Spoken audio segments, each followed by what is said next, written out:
Warming up the vocals. Sorry?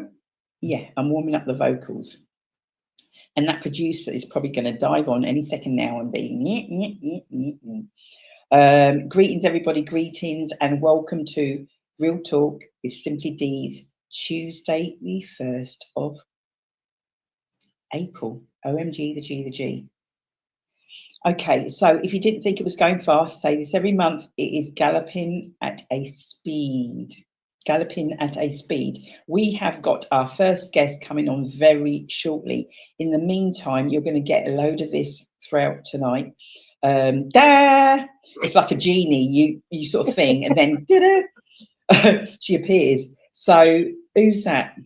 I'm Dee Bailey, by the way, and the person in charge is the genie here, because she cuts me off when she wants. Shelley Titmus in the house, extraordinaire, so much, because I know we Simply Together show today went out and I caught some of it, and as you started with the intro, some of the directors were gallivanting at the weekend up to all sorts, because that's what we do, don't we? Supporting other people. We are supporting in the community. That was what we were doing. We weren't gallivanting. No, who said gallivanting? Supporting in the community. And I had the honour, because it truly was, the honour of hosting, facilitating the FAB. Let's test the people out there, shall FAB. FHAB. That's the acronym. And what is that the acronym for? I'm going to talk, but I'm not going to say what that stands for. So if you can stick it somewhere, Shell, and let's see who lets us know what it stands for. So that's where I was on Saturday. It's been all over our pages, all on our shows. So let's see who's actually paying attention. Be very interesting. So Shell came along for 3rd year, am I correct? Yes. Yeah. So Veronica E. Banks, founder of the FAB, that's what we're going to call it, because that's what we call it. But it does stand for something, guys. It really does. I'm not even going to click on that. Yes, so let us know. So anyway, see, Louise is in the background. She's like, it's she's got 2 of them, right? Yeah. Which Louise Clark? Clark, yeah. Clarky, nil point. You have to have all 4. All 4 and in the correct order. And if you need help, I suggest you go on our pages or go on and have a little scroll, people. Have a little scroll and let us know.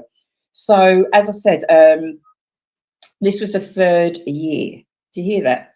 3rd year. The first 2 years were half a day. Yeah. Half a day. I don't know, probably about 4 hours, I would say. Half a day. Saturday was 10 till 5:30. That's 7.5 hours of,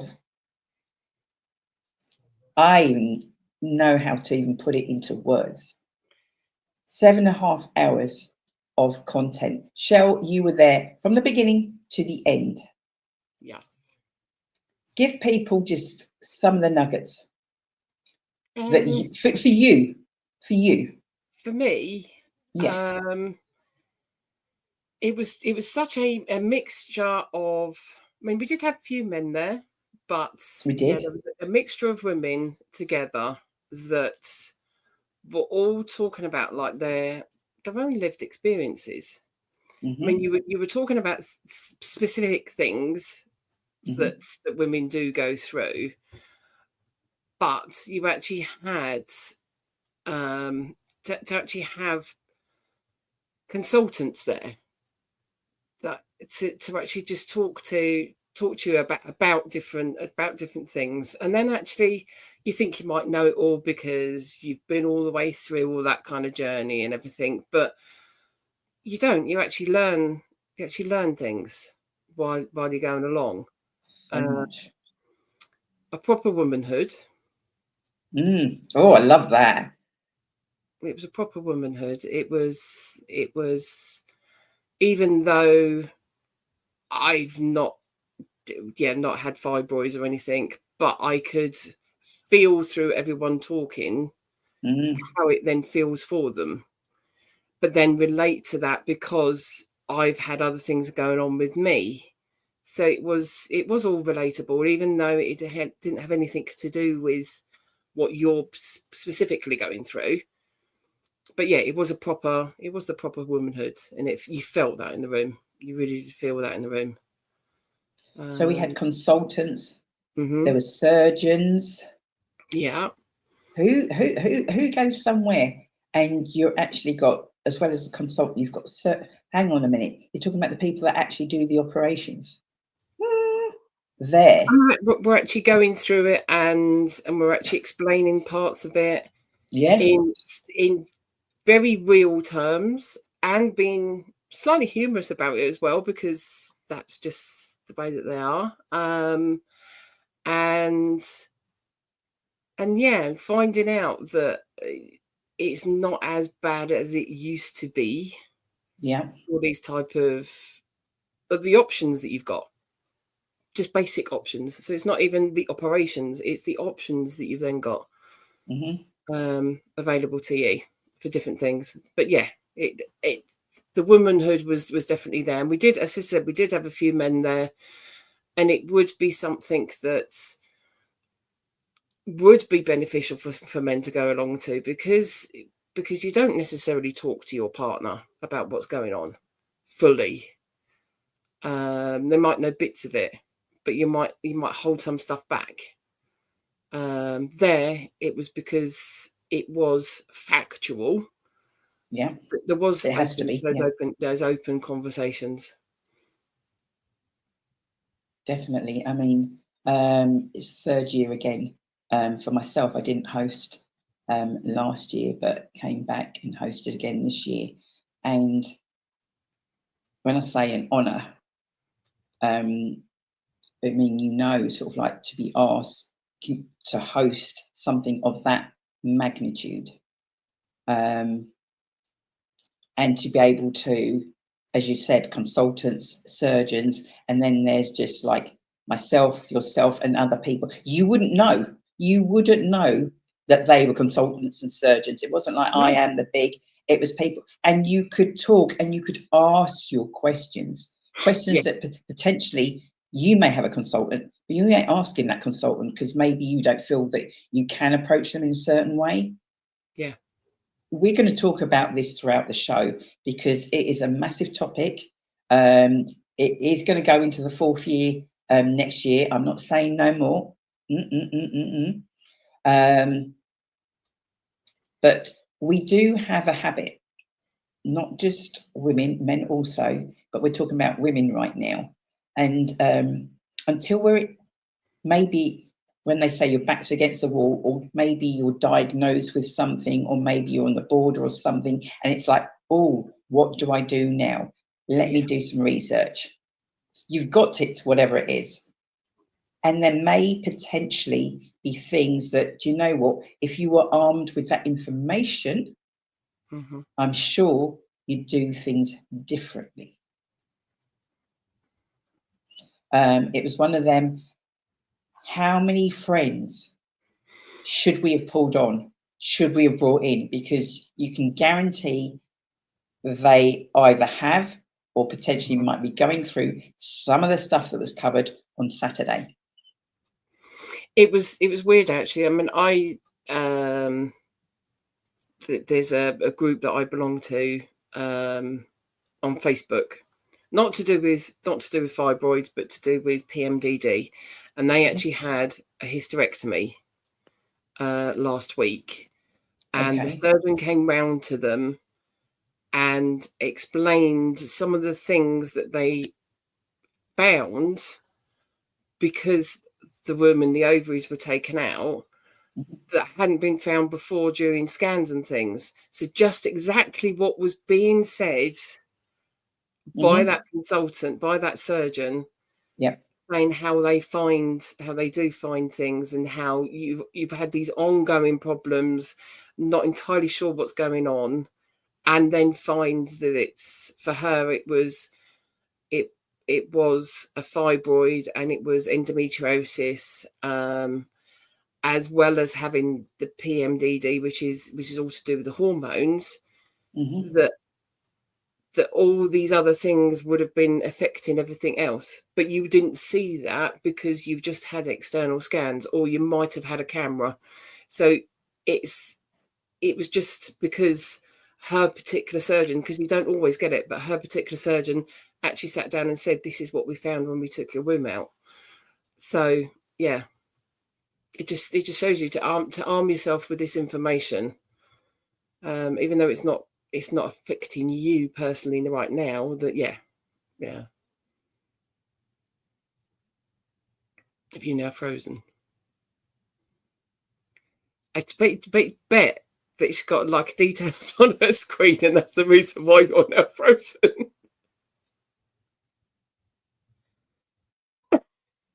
All of that, yes. I was just checking to see whether or not Pauline had messaged, who is our first guest, and I'd hate for her to have messaged me something and I've not responded, or whatever the case might be. And normally I cut myself off accidentally. Yes. So when Pauline arrives, we'll go there. Now, I said to you before we came on, literally before we came on, we didn't have a conversation because unfortunately I'm like that, and I don't converse with my producer. No. She just kind of has to sail literally by the seat of her pants. Go with the flow. This is the show, but go with the flow. The show is called Real Talk. Yeah. Started May, when I think about it, May 2018. Used to go into Pamtango studio, fab guests used to come in when you was like going like, how many people we got? And I'm like, I know. Then COVID hit 2020. It's like, oh my gosh, no show. Hell, we don't have no show. We still go ahead. So this wonderful woman, Shelley, has been producing said show, because when we're online, we're reaching, we're going overseas. We're speaking to people overseas, guys. So I'm going like, oh my gosh, next month is May. So you're talking 5 years. There's no way. We'll have to dig out, try and find that first show. Do a still picture of what we look like then and what we look like now. That would be amusing. But on a serious note, because it is a serious subject actually. Sunday was Mother's Day. And Saturday, as I said, I was hosting the event, the FAB event, that everybody out there is like kind of doing a little research, trying to work out what it stands for. FAB, F-H-A-B. Yeah, I just realised I typed it wrong when I put it in the thing. See, this is what you get, guys. This is what you get. Need to sack me. I know how. Yeah. Or not. Oh, yeah. So at the conference, got back from the conference, got myself ready, went to a 60th birthday, had a wicked time. Remember, the clocks went forward, so I lost an hour. Bearing in mind, I was up at 6:30 in the morning. Lost an hour, and I think I got in something like 20 to 4. What? My mum will say something like 24 when, and I'm like, well, it weren't in the afternoon, Mum, was it? She's like, in the morning. Yes, Mum. What are you doing up till that time in the morning? Is that a party, Mum? So funny. Excellent time. Birthday blessings, David. Birthday blessings. Saw some people I haven't seen for absolutely years. But anyway, so Sunday now is Mother's Day, and I'm like, do you know what? I ain't going nowhere. In the dressing gown, like, not going anywhere, boys. Bring the food in, bring the food in, bring it in, bring it in, bring it in, and let me just. So they were around. I said I wanted an Indian, which was fine. Think about it. It's cheaper to bring it in than if we'd have gone to a restaurant, to drinks and God knows whatever else. So there's me, I'm down the menu, I'm going like starters, extra this, extra that, extra. So much so that, do you know what? And I loved it. Sunday, Monday, and I've just finished the last lot. Wow.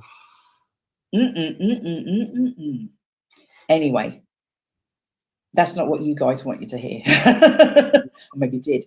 But we talked about this on Saturday, Mother's Day, and I'm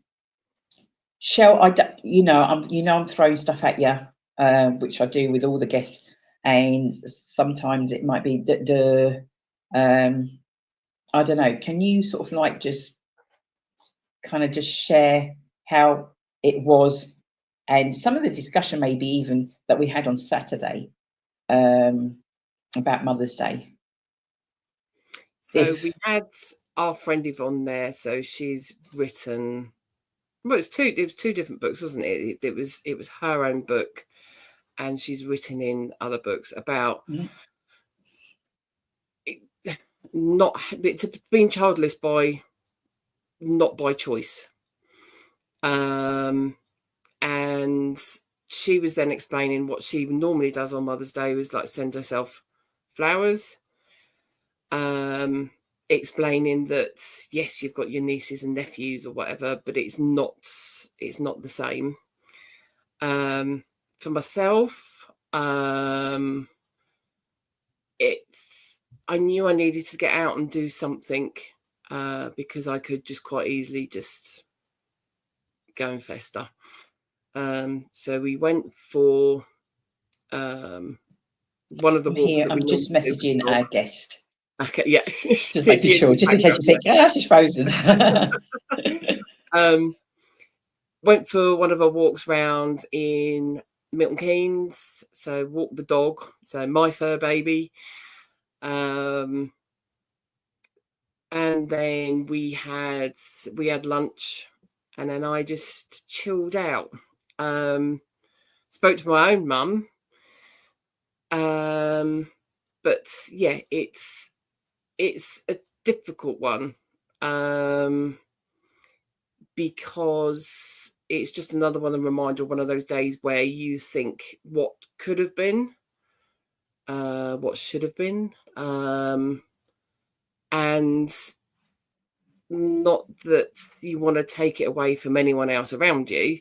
Yeah. You're almost kind of like, it doesn't help in my own particular circumstances because all my friends were having children at the same time all around me when we were trying. So I can see the adult children now kind of thing, which is then the reminder. But sorry, can you see, Pauline? Yes. Yeah. Okay. Yeah. So it always has been a difficult one. But you just kind of work out the way that you want to get, how you want to get through it. So you've got so many people that I know that were part of a forum where we were all on there for fertility issues and going through different things. So I've got friends that have got children through IVF, through surrogacy, through donated eggs, donated sperm, adoption, that have had their children and lost their children. So there's been miscarriage, there's been all sorts. And we all now still friendly together because of Facebook. And because we've all been through it all together, and we've all known the ins and outs of all the different bits and pieces that were then going on at the different times, that you're just together. You're just stuck together in this group, whether you've had the children or not, in whichever way that they've come. So I'm a proud cyber auntie, I call myself. That there's quite a lot of the children know that where they've come from and how they've got there, and know that these particular friends on Facebook are those friends that they've known through like mums knew through that kind of thing. But yeah, it is a difficult one, and Will was kind of a little bit, sort of hubby was kind of a bit tenterhooks, wasn't quite sure how I was going to be, but I was like, no, I'm fine. I just needed to be out. I needed to be doing something. He was umming and ahhing whether to get me like the card from the dog kind of thing, or whatever else. But he just said, "Oh, well, we'll just do lunch. We'll just make a day of it." And being where we were walking, it was a little bit quieter than where we would normally go, because I just knew I needed to get away from having all these mums and having picnics and everything else. Yeah. It might not have affected me, but it might have affected me. And you just have to preempt. You have to preempt it and just go with it. Just ride out the storm. I'm very lucky that my best mate has always been through her pregnancies and when she had the boys, that if anything was to ever get too tough for me, just to let me go. Just, I can walk off. I've had enough. I can't, and walk. Yeah. And I'm always grateful for that, because I'm never actually needed to, but I knew I had that option to if I wanted to. If you needed to. And that just put the less pressure on it. So yeah. That's a very personal, me sort of like right at the beginning of the show and sort of like threw that at you. So but thank you for sharing that. I'm fine talking about it most of the time. Sometimes it is a bit cutting, and sometimes when you got like your big birthdays and everything else that you'll see, and then you'll think back and like, oh yeah, if only things had been different. And it's just one of those, and I'll just go with it now. I just feel it and don't dwell on it, and just move on from it, I think is the only way that I can actually then describe it, I suppose, in the best way. So don't try and run from it, don't try and hide from it, because it will build up and it will get you when you least. Definitely. So for those of you that are watching or catching up, please, any comments, please put them in the chat. We have got our first guest in the wings. I need to just make sure. Can you? Oh, she's just going to warm myself up, are you? Yeah, you're going to start singing. All right. She knows you're a hater. Bring her on. Oh, bring on me first guest. Woo! She's trying. Hello. Can you hear me? Shez, good morning. Greetings, sister. Yeah, we can hear you. Do you see that producer Shelley laughing, Shezzy? Hi, Shelley. She's laughing because she thinks that I'm going to do some singing. No, well, none of us are going to be singing today. I thought, because you always put me on the spot, but not today. No, I wasn't planning on doing that today. There's an echo. Is it me? It's okay. Yeah. Oh, I haven't got anything on. Just my phone. Okay. I was just kind of practicing, because I know we're going to talk about that very shortly, my love. You've not been on for a while, but some people might take you being a regular on the show, sis. I think I'm becoming a local regular now, aren't I? I know, you are. Yeah. You're climbing up the ranks, sis, climbing up the ranks. Yeah. So, a Deez celebrity now. Yeah, not too bad. Happy to see some sun. We all are, aren't we? Oh, most definitely. It does. It does make a difference. People sort of say like, no, it does. Yes, it does. Yeah, it does make a big difference. Most people, it certainly does. Before I'm not going to ask you to sing, and I'm serious. I'm not asking you to sing today, because people need to do their research. All I can say, which I've told people already, is to share. We are live. We are streaming live. We are live on Facebook, and we are also live on YouTube. So please, please, please share, because you can guarantee somebody will say, oh, if you'd have told me, I wish I'd have known that. Whether it's information, whether it's something that we're going to be talking about today, one of the projects that you're now currently, is it up and running yet? Well, yes, I'm good to go. Yeah. That's why I was drinking, so I can get me practicing. So, so this young lady, the name Pauline Catlin Reid. Am I right in saying that? Absolutely. But a lot of you will know her by the name of Shezzy. You're thinking, hang on, Pauline Catlin Reid, Shezzy. It's not like Sharon abbreviated. How does that work? Pauline Shezzy. Is that your middle name? I don't know. So most people know me from back in the 70s as Pauline Catlin, the founder member of the group Brown Sugar. So if you're 55 plus, maybe even 50, you might get in there. You remember the old lovers rock group Brown Sugar with Karen Wheeler, who is with Soul to Soul, or was with Soul to Soul, and Kofi, the singer, who a lot of people know, who redid some of our iconic songs like Black Pride, I'm in Love with the Dreadlocks, Hello Stranger, I'm So Proud, and a few more. So Reid is my married name. Okay. So Pauline Catlin Reid, and Shezzy was a rebirth into the music industry.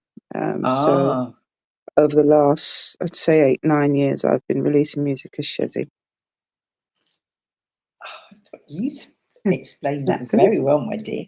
Surprised me. You explained that very well indeed. Okay, so how is that? So hang on a minute. So back, if I remember rightly, when you were on the show, did you say you were 14? Was it 14? Yeah. I was 14 when I first sang I'm in Love with the Dreadlocks.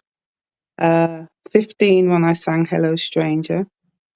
And around between 14 and 17, I was singing a lot of the lead for Brown Sugar, put it that way. Yeah. So what about school? You can tell me you were still at school? That's a good question. I was still at school, yeah, when I was singing. There's a bit of history behind that, but yeah, I was still at school. Okay, But that bit of history's going to history be in that the you're book. not. So I'm going to share it Oh! in a book. Yeah. Oh! So there's some more coming. Yeah. Oh! Oh Yeah. my gosh. I haven't told Yeah. Shelley, but I'm going to be doing an event. Well, she does know, but it's yet to be confirmed. But we You're do always doing an that to poor event. Shelley. No, I mean, you did that the last time. it's all right, love. It's all right. She'll probably watch. She's like a genie. She'll appear in a second. And Okay. our event is actually called the Black Bookcase. Luton Interesting. African Books, Arts and Craft Fest. Wonderful. So launched that in 2019 and was going around telling everybody about it because so excited. And at that time I had, I think, 24 authors. Wonderful. And people were sort of saying to me, didn't believe me. Oh, Shelley, weren't believing us. There's not 24 black authors. Don't know what you're talking about. And there's a whole load of black authors. But do you know what? Unless people see things and hear, they don't believe. And I get it. To an extent, I get it. So we delivered. Wonderful. And then in 23, we had like 42. Wow, that's phenomenal. Phenomenal. Looking. So when you're sort of saying about book, is that like kind of like, is it anything that's remotely going to happen this year, do you think? Probably not for this year. Okay. I've started the writing. So, please God, for 2026, but no, it won't be ready this year. That will happen. That will happen because there's more than a book. There's a film. There's everything with you. I'm telling you now. You know that. You know when I'm sure you visualizing all these things, and it will. Do you know what I mean? It will happen. So, oh my gosh. So there's a bit of a story. So we're not going to go down the track of like the schooly bits, but you were doing that, and you were still at school. Mm-hmm. To a degree. To a degree. To a Yeah. degree. Because I'm just trying to, them ones out there, you need to, but do you know what? Mm-hmm. At the same time, we as elders, as parents, grandparents, and all that jazz, Mm-hmm. we had it fed to us: education, education, education, education. Mm-hmm. I'm not saying that you shouldn't be. You need to have some level of education to get through. But at the same time, when we were saying that, I know for a fact we did kill the young people's passion potentially and dreams, because all we kept talking about was education, and there might have been paths that they want you to follow, and it's not your stereotypical path of whatever that might be. And we kind of like anything maybe artistic wise, that type of thing, we weren't It's feeling it. it's very complex, because I think a lot of us back in the day came from diverse home environments, and you can't really say that the community was necessarily homogenous in that way. But I think that's why for me it will be interesting to tell my story. Yeah. She's And dropping some serious nuggets here today, guys. So that's that, if you ain't reading that between the lines, I certainly am. Do you know what I mean? so I certainly let's am. just say that schooling when I went to school wasn't easy. So it was a lot of those factors, environmental and social factors, that why I ended up in a recording studio, put it that way. It was something to do. It was something that we had, to put it mildly, but like I said, there's a big story around it all. So, there'll Okay. be time when Well, I'll watch be this sharing it. space, as I say, guys. Watch this space. Because as soon as there's anything rumbling, we gonna know at Real Talk. Yeah, we will do. We We will will, know. for sure. We will know. For So sure, for sure. during your period of time, do you know what? Obviously, you had that success there. What sort of, I don't know, in terms of career-wise, what sort of jobs have you done? Oh, wow. I started out in the arts industry back in the late 80s, early 90s as an arts officer. And I worked across the southern eastern region. So I was based in Southampton for a very long time, working across that region. I worked and ran a project for the Arts Council across the eastern region, which is why I ended up living in Luton. And at the time, I was covering 6 areas, which included Luton, Peterborough, Cambridge, Watford, Ipswich, and where else? Bedford. So, I'd been involved in the arts for a very, very long time, over 25 years. I worked my way up to senior levels. I also became a lecturer. So I lectured for a little bit at the University of Bedfordshire in arts management. I've had my fingers in the creative sector for a very long time. Oh, Yeah. excellent, excellent, excellent. Mm. Okay, so what made you decide to, 8 years ago, dip your foot back in that territory again? Into music? My sister Carolyn, who was very well known as a singer, she was known as Sister Cece. If you Google her, she had songs like "Stop Hurting Me."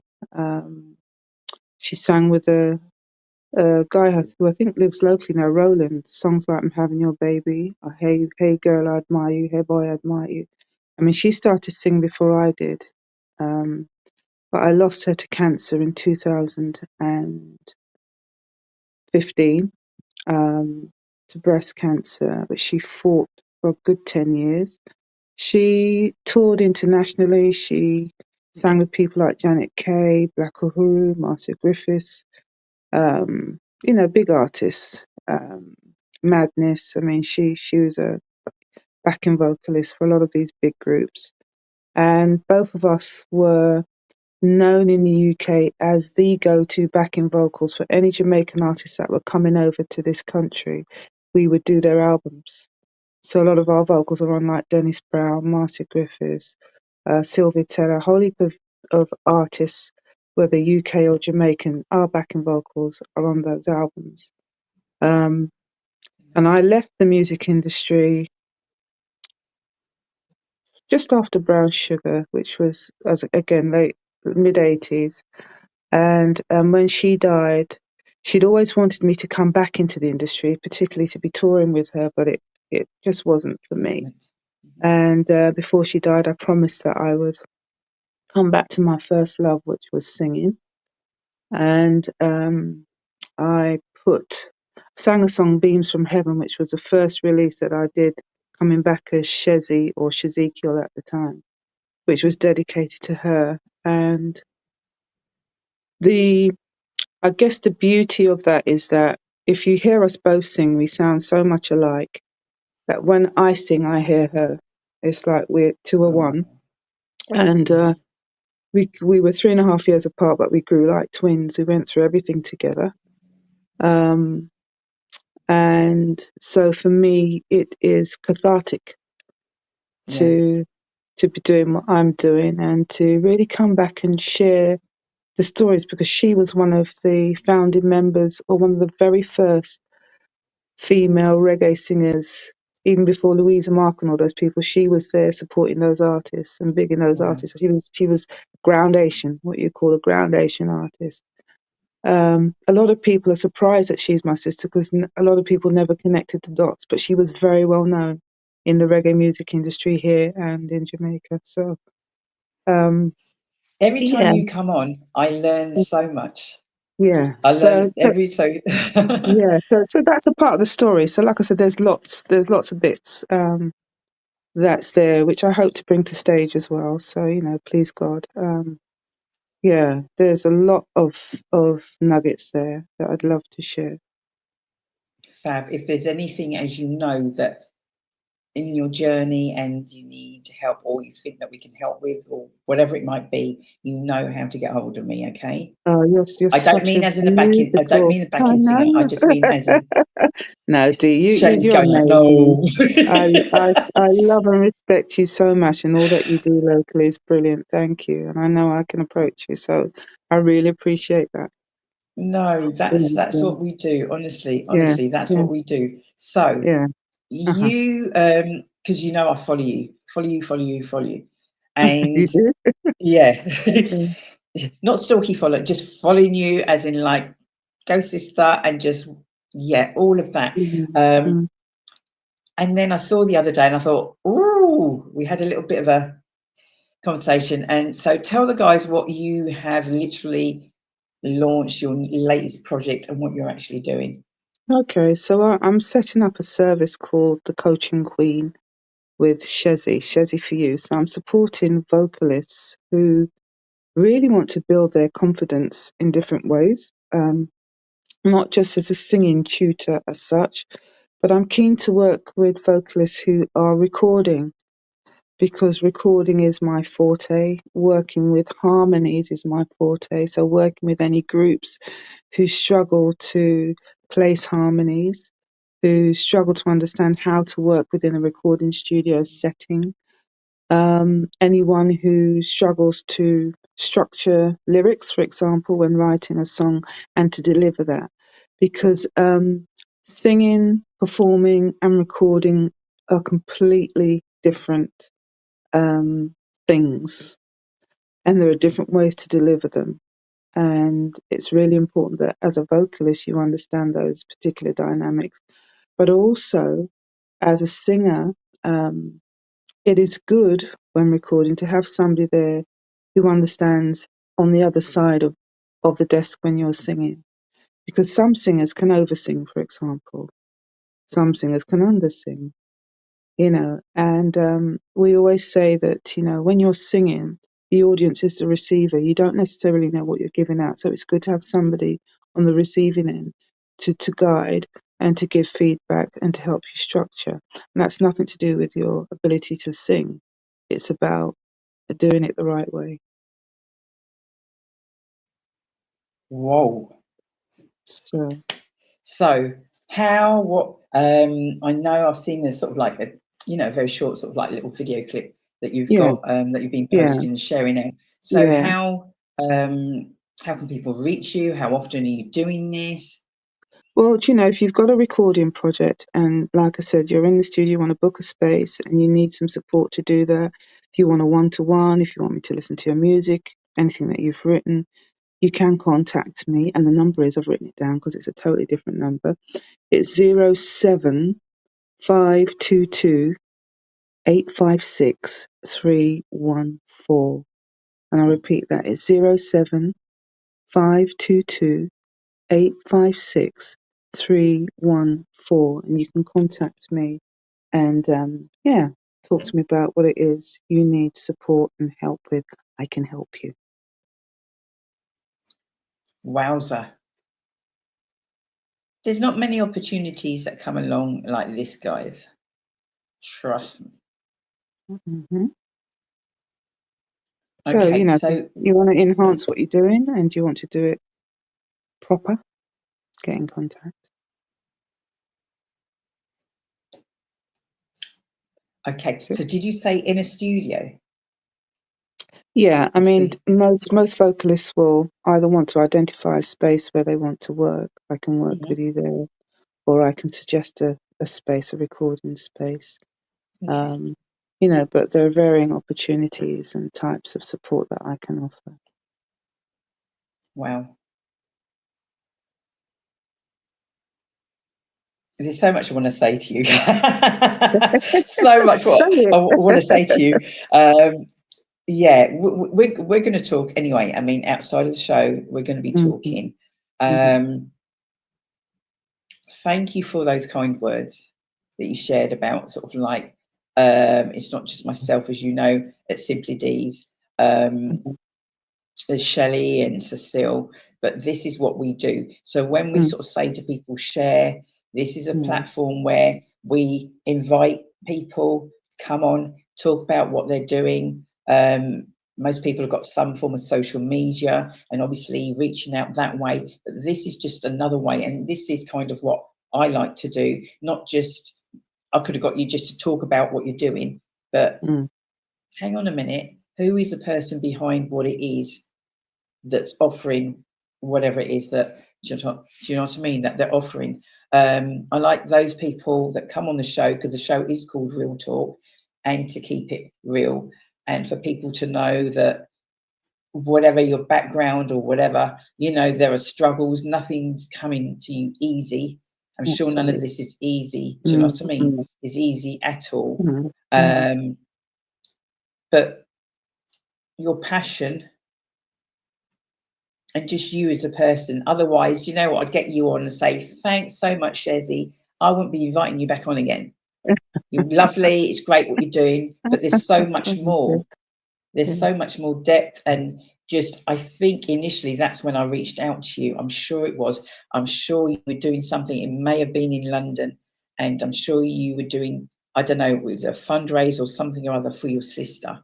And I'm sure that's right. It was a book. It was a book of my poetry that I'd written during lockdown, and I'd been listening to a charity started up by Black women for women of ethnic minority backgrounds. That's right, and I fundraised for that particular charity with the book. Yeah. Yes. Wow. So that was a while. Yes. Oh, I remember. I remember. And since then, you know, she's tried to shake me off, guys, but as you can see, I don't go nowhere. I don't go nowhere. So, you know, I wish you the best in all that you do.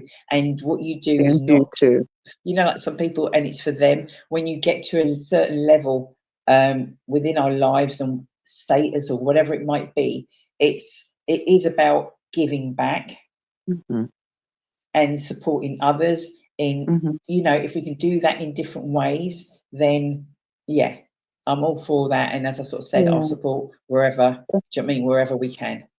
Thank you so much, Dee. And again, you do all of those things. You give back and you support in whatever way you can, and it's very evident.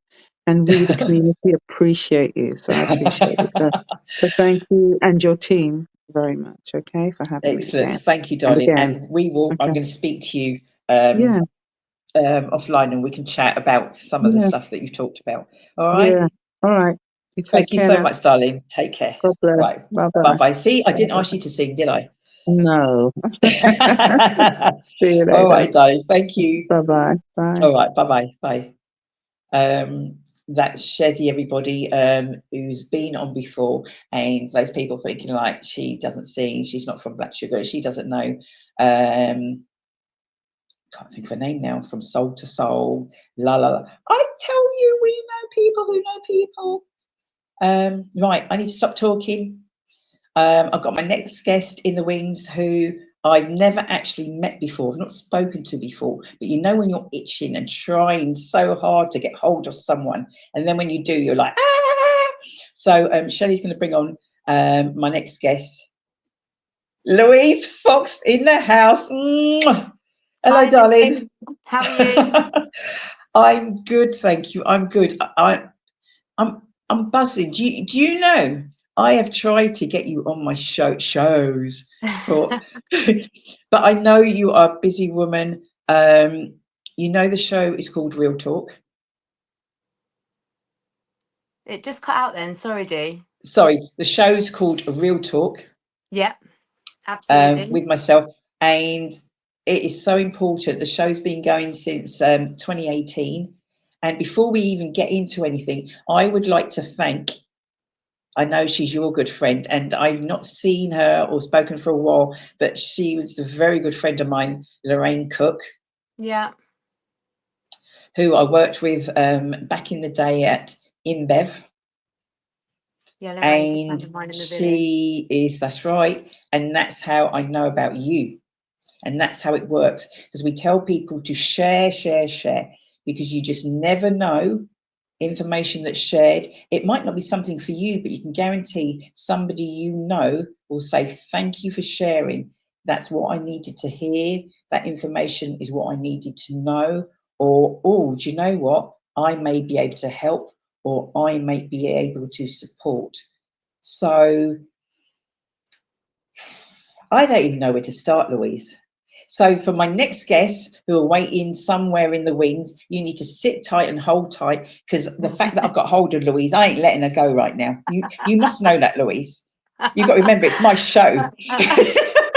It's my show, and yeah, I've got time, and I need to give you and the audience out there that time and respect, honestly now, for you to be able to share, not just about the event, the forthcoming event, because obviously that's important, because that's, I know we're going to be promoting that, but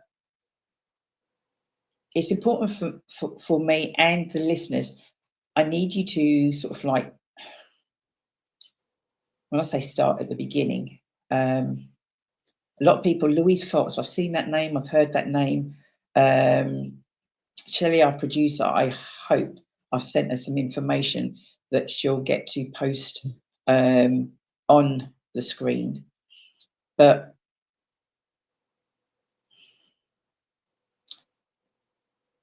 can you share? Can you share? Yeah. This is how real this is. And for those people that watch, some people have watched before, some haven't. I can't be anything but myself, Louise. And I cannot imagine the pain and difficulty, but through certain things, you don't know me. To be honest, we really don't know each other, but I do find strength from things that you do. Oh, that's really lovely. And I can't, and I'm like, you don't know how resilient you are. And sometimes when we're doing things and we think, oh, we're doing things, and you hear from the people that you know, but there's people that you don't know, myself included, that can see and watch and applaud you and thank you. Thank you and your husband and your family. George, talk to us about George. Well, George, whatever you want to share, whatever yeah, you of want to share. course. I love talking about George. So George is our middle son. and he is bright and intelligent. He loves animals and Arsenal and Lego, and yeah, he just put 110% into everything that he did in life. And ever since he was a little tiny baby, he was just an absolute joy. So he's our middle boy. Our eldest is Jamie, and then our youngest is Isabella. So I've got 2 boys and a girl. And then in 2021, so in fact, it was exactly 4 years ago this week, George had always been the healthiest out of our children, and he just suddenly said to us, I've got a headache. And we were like, oh, that's really unusual. But you know, we took him, it was during lockdown. It was not the, you know, the very beginning, but it was still at the end of lockdown. So we took him to the opticians, had, you know, we thought, oh, probably eyesight, had that checked, that was fine. We took him to the doctors, no, all fine, but he still kept getting these headaches, which were really just worrying us. And I can remember it so clearly, like it was yesterday. And then on the 17th of April, he vomited, and I knew that was a bit of a red flag, because really heartbreakingly, one of Lorraine's friends, who I know as well, they'd lost their little boy Reese, also from Luton, to a medulloblastoma brain tumour a few years previously. So, you know, I knew the signs and symptoms. So we took George straight to A&E at the L&D, and it was a weekend, of course. And they said, you know, they did lots of neuro observations on him and checked his eyes and checked his strength was equal in his hands and his legs, and did lots of different kind of tests. And they said, no, he's absolutely fine. We think it's migraines. Just take him home. We're not going to do any scans. So we were really reassured by that. They did put us in for an MRI, but not like an urgent one. So he then vomited again. So we were straight back to A&E. We were just kind of bouncing around between our local GP, A&E.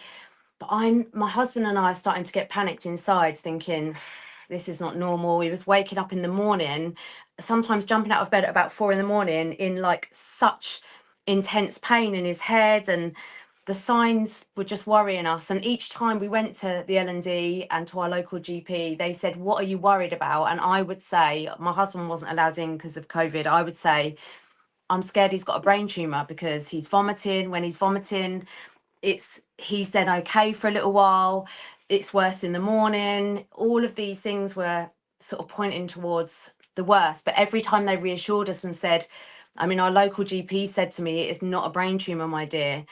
So obviously we were just super happy to hear that. We trusted that. And then on the 29th of April, we finally got his MRI date around, and it was in the evening. And again, my husband wasn't allowed to come in with us, so he dropped us off. We went in and we were just like, I don't know, we just can't wait to get this out of the way. We're going on holiday next month, and just know that he's okay. And then he went in for the MRI and the radiographer came out and asked me to sign a consent form for some contrast to be put through the MRI. And I instantly then knew that they'd seen something. So I said I needed to be in there with him. He was only 12 at that point. So, and then the radiographer said, can you ring your husband? I need to take you down to A&E to meet some doctors. And I just remember that walk through the L&D with little George. And I said, are we going to be going home tonight? And he said, I don't think so. This was about 8 o'clock at night. So yeah, the nightmare started there. They'd found a substantial brain tumour in his left parietal lobe, so at the back on the left. It was about, I think it was nearly 6 centimetres. We got blue lighted to Addenbrooke's, but again, Matt wasn't able to come with us because of COVID. He was like, right, I'll go home and get our stuff. And he was just not allowed in any of the hospitals with us. George and I were really scared. They said it looked like cancer. So 12-year-old George was put straight on steroids. We were taken to Addenbrooke's.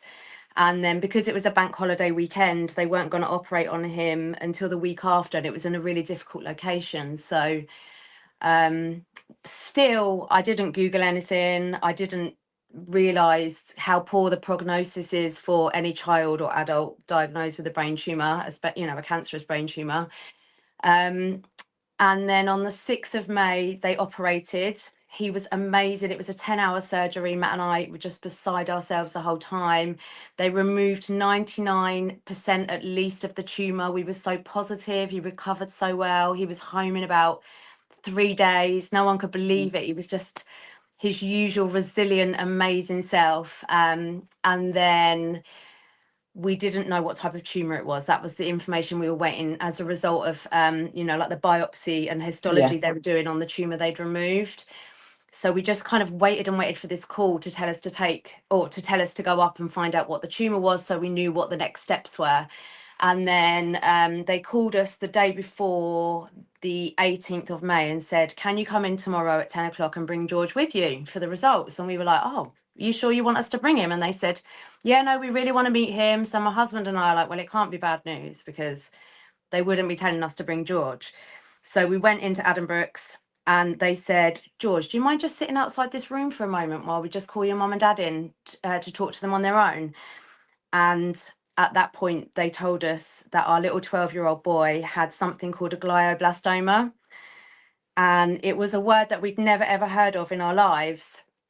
But they told us it was a tumour for which there was a 0% chance of survival, and that he had 12 to 15 months to live, and that we shouldn't Google it. There was no cure. We needed to go and make memories. We should tell George, who was 12-year-old, that he was going to die. They could offer him radiotherapy and a chemotherapy, but he had like the worst type of this tumour that wouldn't respond to any chemotherapy, and they wanted to give it to him anyway, but it wouldn't stop it. But they would just might as well give it to him. In the meanwhile, George was messaging me because he couldn't work out why we were so long. He was left outside on his own, and he's messaging me going, Mum, I'm really scared. What are they saying? I'm like collapsing. Yeah, it was just that was where our nightmare started. So yeah. Can I stop you? Yeah, of course. I'm just listening to you and need to kind of digest. So I cannot imagine. You said it was sometime in April that this started. Yeah. He then had this procedure. You're then told this is all like what, within four to 6 weeks? Yeah, I mean, he was such a healthy boy. He was hardly ever at the doctor's. The headaches definitely didn't start before the beginning of April. Now that we're in April, like all the memories, I know all of the dates. It's just awful. They're just engraved in my brain. So like last night, I barely slept because it's almost like just a switch is on. It's just like reliving it all. Yeah, within like 4 weeks, he'd gone from being our perfectly healthy middle child to having this incurable killer. They call it the Terminator, the type of brain tumor it is. And really? Oh wow. Brain tumors kill more of our children than any other cancer. Yet until you're dealing with that, or someone you love is dealing with that, you don't know about that. And yet the government haven't given any money for brain cancer research. They give about 1% of the cancer research funding towards brain cancer, because it's a very difficult cancer, because you know, the drugs can't get to the brain easily because of the blood-brain barrier. So yeah, so for decades the treatments haven't changed, and they are barbaric. So children and young adults and adults that are diagnosed with a brain tumor, they're having barbaric treatments that aren't going to save them. It's awful. It's just so bad, and nothing has changed in years. So yeah, so our little boy was given this death sentence, and we were told there was nothing we could do, and we needed to go and make memories. And he had to have 6 weeks of intensive chemotherapy and radiotherapy, which it was all like adult doses. We didn't tell him he was dying. We decided. I was just going to ask.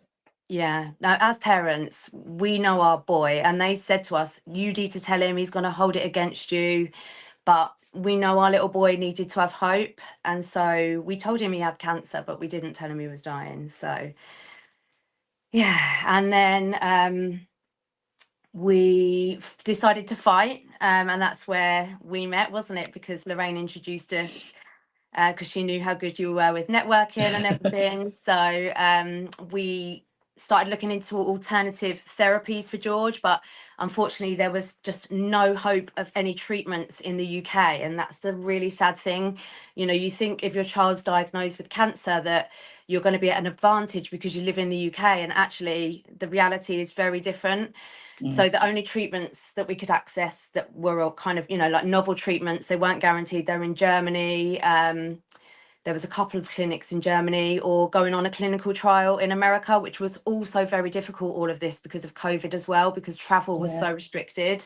So it was just very, very stressful. We took George, I mean, I could talk for so long, but I know you're going to have other guests waiting to come on, but we took him away to Germany and had immunotherapy.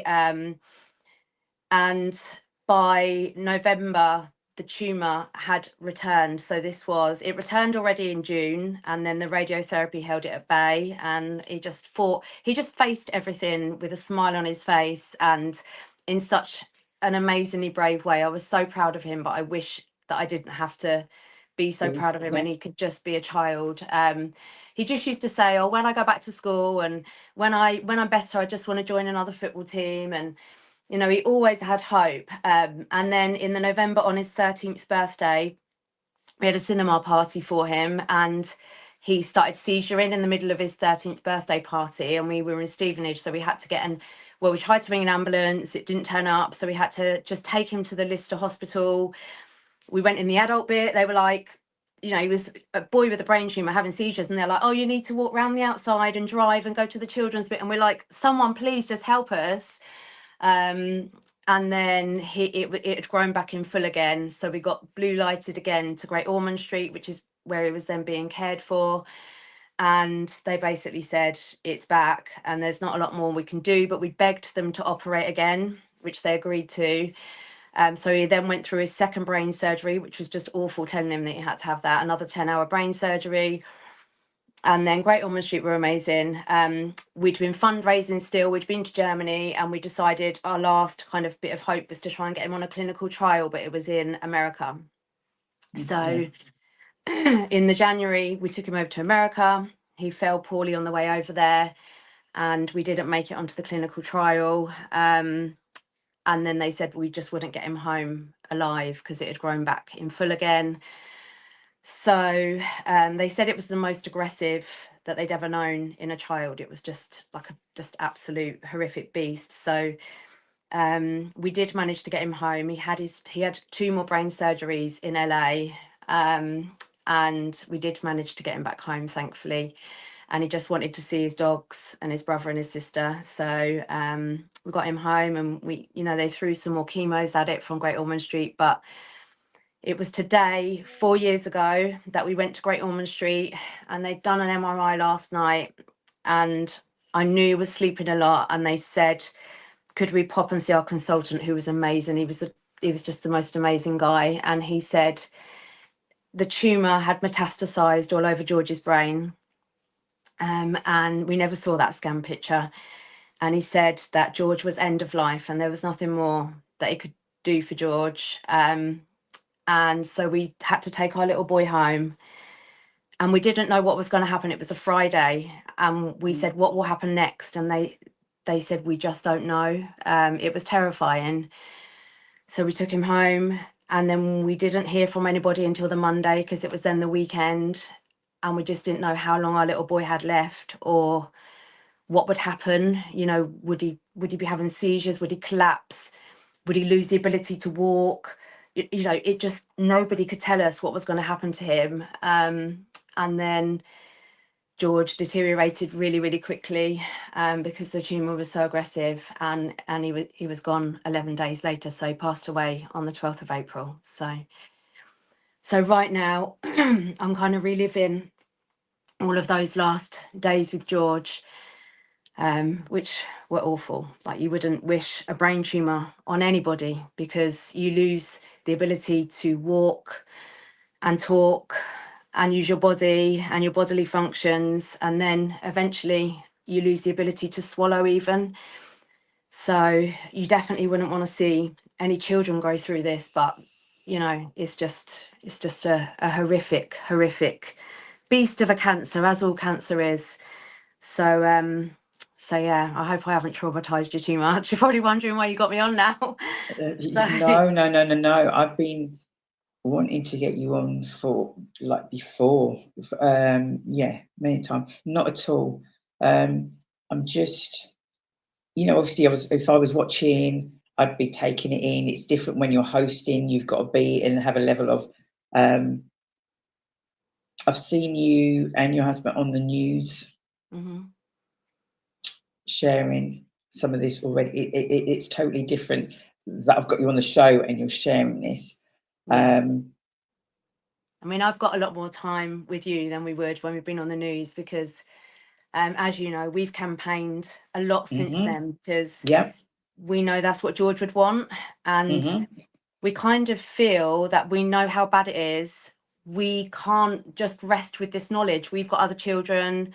You know, we're scared this is going to happen to someone else. I've connected with another lovely family in Woburn, in Western Inn, Armani's family in Luton, Shay's family in Woburn, Renee in Luton. You know, there's all these other children and loved ones, young people that are passing of brain tumours, and they're telling us it's rare. And so all of us are trying to campaign and fight and raise money for brain tumour research because we feel that we've got a responsibility now, and I feel that's what George would want as well. So yeah, there's so much I want to say.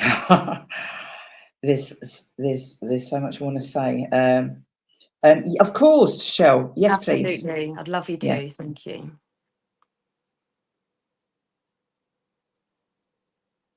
Shelley's the producer and also a director of Simply Deez.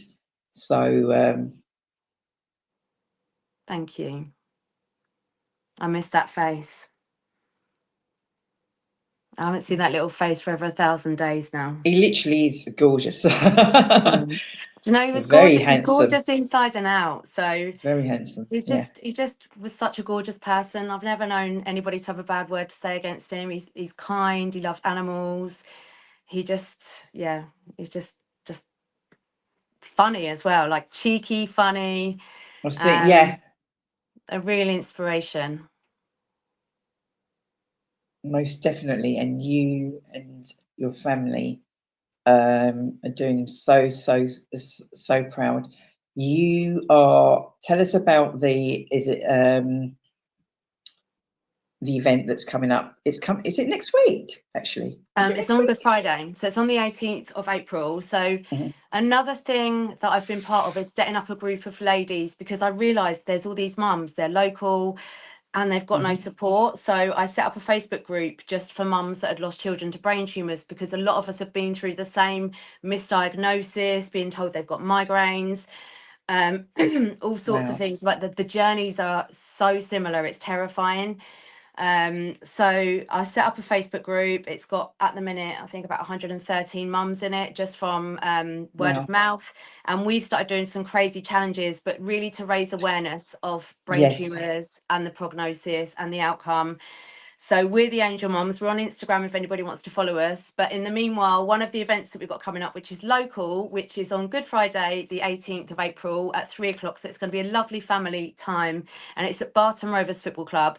We did this in September. It's a celebrity football match. It was such fun, honestly. So George loved football. He loved his Arsenal. His dad's there tonight. And he loved his favourite things were football, family and friends. He just loved all of those things. So it was everything together that George would love. So in September we did the first one. We had over 2,000 people attend. Wow. It was really fun. Like the celebs that you'll see on the screen, we've got Callum Best, Dan Osborne, EastEnders, Love Island. It's a real mixture. Cal the Dragon is a really famous YouTuber that all the young people know. They just kind of mingled in with everyone. It was really such fun, and George would have absolutely loved it more than anybody I know. And we did that in September and raised quite a lot of money for Keach. We refurbished the Meadow Suite where the children go after they've passed away. And so I thought, right, we need to do it again. It's around George's anniversary. So this time we're raising money for the Angel Mums in aid of the Tessa Jowell Foundation. And they want to change not just the outcome, but the journey for children, because as I said to you, there's not any drugs, there's not any hope, there's not any, you know, there's hardly any clinical trials. There's more now in the UK, thankfully. But also that journey can be so traumatic. You know, the way we were told with George sat outside the door, that should never have ever happened. We shouldn't have been told that we had to tell our little 12-year-old son we were dying. You know, there needs to be so much more support. So that's what the Tessa Gel Foundation is all about. It's about changing that journey as well. So we want to raise money for them, but we want to have a really nice celebration of George as well. So it's just £12 a ticket. Under twos are free. We would love people to come along. If they want to go on the Celebrity Soccer website, they can get tickets on there. So it's Celebrity, spelt SELLEBRITY, or you can go on to the Gorgeous George One Big Fight Instagram or Facebook. It's on there as well. It's an Eventbrite link. So yeah, we would honestly love to see as many people as possible there supporting our boy and everything he loves. You are incredible, but you probably don't. You're just doing what you're doing. But I'm just a mum who I know. I've got all my love that is stuck because I miss my little boy so much. My heart is broken until I'm with him again. I'm here for my other children now. Oh, bless you. Thank you. So all the links are in the comments. That's amazing. Yeah, I'm just doing what mums would do. When he was here, I fought for him and I couldn't save George because there just wasn't any hope. So now I'm not fighting. I can't fight for him anymore. I'm doing it in his memory now. So speechless. bless you. It's really kind of you to invite me on. I was No. when you said it was like last minute, wasn't it? It was like, yes, I can do it. Amazing. Yeah, because I think before and lunchtime you working. Okay, Yes. so we've talked about that. 18th of April's not far away, but we will be sharing on our pages. We've got various different pages and asking all of our contacts to do exactly the same thing. You're a star. As well. And obviously if people can attend, that is absolutely fantastic. How do you navigate all of this? As the show's called RealTalk, as in, obviously you've got the other two children that you need to be strong for, and there's some of the events and things that we do, and it's a case of like, we think we're super women, and you are, but at the same time, there's only so many hours in a day. There is. How do you kind of just keep yourself on as even, as sane, as just to keep going? How I don't know, how do you manage? How do you do it? So the other angel mums are a really good support to me. And if there is any angel mums listening, please reach out to us on Instagram, Angel Mums Insta, or reach out to me. That is a great support, like being able to talk openly to people who know. You never think it's going to happen to you. I was honestly we were such a normal family. I was such a normal mum. I was just working, busy. You never think it will happen to you. George was so healthy. To not be able to save your child, there is no other pain in the world. And being honest, I try not to look to the future now because it feels like even further away from George when I think ahead. So I just try and get through the day ahead or the moment ahead. And I know a lot of the other mums do this as well. We try and keep really busy and then we kind of burn out. So it's like a bit of a cycle, keeping busy, trying to keep distracted, because if you sit with your pain for too long, it's just too much and it's scary. It feels like yesterday, honestly, it really does. There is no time. I know people will say, oh, time's a healer. That doesn't apply when it's your child, because I'm now this year watching George's friends and I'm so happy for them. And I love, there's no resentment there, but I just wish my little boy was there. They're going to their prom. They're they're taking their GCSEs. You know, I know George would have been making me so proud because he used to try so hard, and finishing school, what, you know, he wanted to be an architect and he wanted to have golden retrievers. And so it's just so painful, just the smallest things, like seeing a picture of his friends at a party, or, you know, getting girlfriends, and it's not wanting that for anybody else, it's just being absolutely brokenhearted that my little boy isn't getting to do any of that. It's impossible, the pain. There are honestly no words. I was just going to ask you, when I was in junior school, we had one of our friends die of a brain tumour. And the mum also lost the younger brother due to other complications for something else. And she always said that the worst feelings that she had was people that were unsure what to say to her and cross over on the street and not actually talk about her child.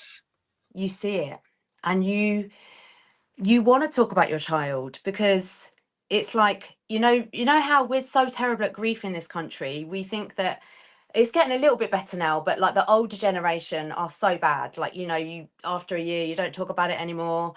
We want to talk about our children. We want our children to be remembered. I have seen people walk across the street to not talk to me, but do you know, I kind of think, actually, I don't want to talk to that person either, because if they can't find some simple words to say to somebody in the desperate position that I'm in, then I'm happy for them to cross the street. You do find out who your friends are at times like these, even honestly. if you was just to turn around and say, look, I don't know what to say. Yeah, honestly. And sometimes you'll talk about your child and then someone will change the subject because they'll feel really awkward, and it's awful. Like, you see the awkwardness on their face, and yeah, I wish I might have been the same before what's happened to me. So Yeah. it's just lack of understanding and knowledge, and that's why the Angel Mums is such a lovely group, because we can sit and talk for hours on end, and part of grief is your memory gets really bad. So we said we're probably all just repeating ourselves, but we don't actually know anyway, so we'll just carry on doing it, and we're enjoying talking about our children together, and, you know, telling our stories. And we've all been through so much trauma, so I don't know what I'd do without those ladies. I know, I've seen. Is it skydiving? Is it skydiving? Yeah, we did a skydive. It's one of the things that you've done. Yeah. Yeah, we did that and I'm first. like, lordy, lord, lord. I'm going like, and some other stuff, I'm going like, gee, she good. I'm going like, I am so scared of heights, but it needed to be something scary. Loads of us were. Yeah, So of course. did a skydive. Yeah. Then last year we did Earth, Wind and Fire. So we climbed Snowdon.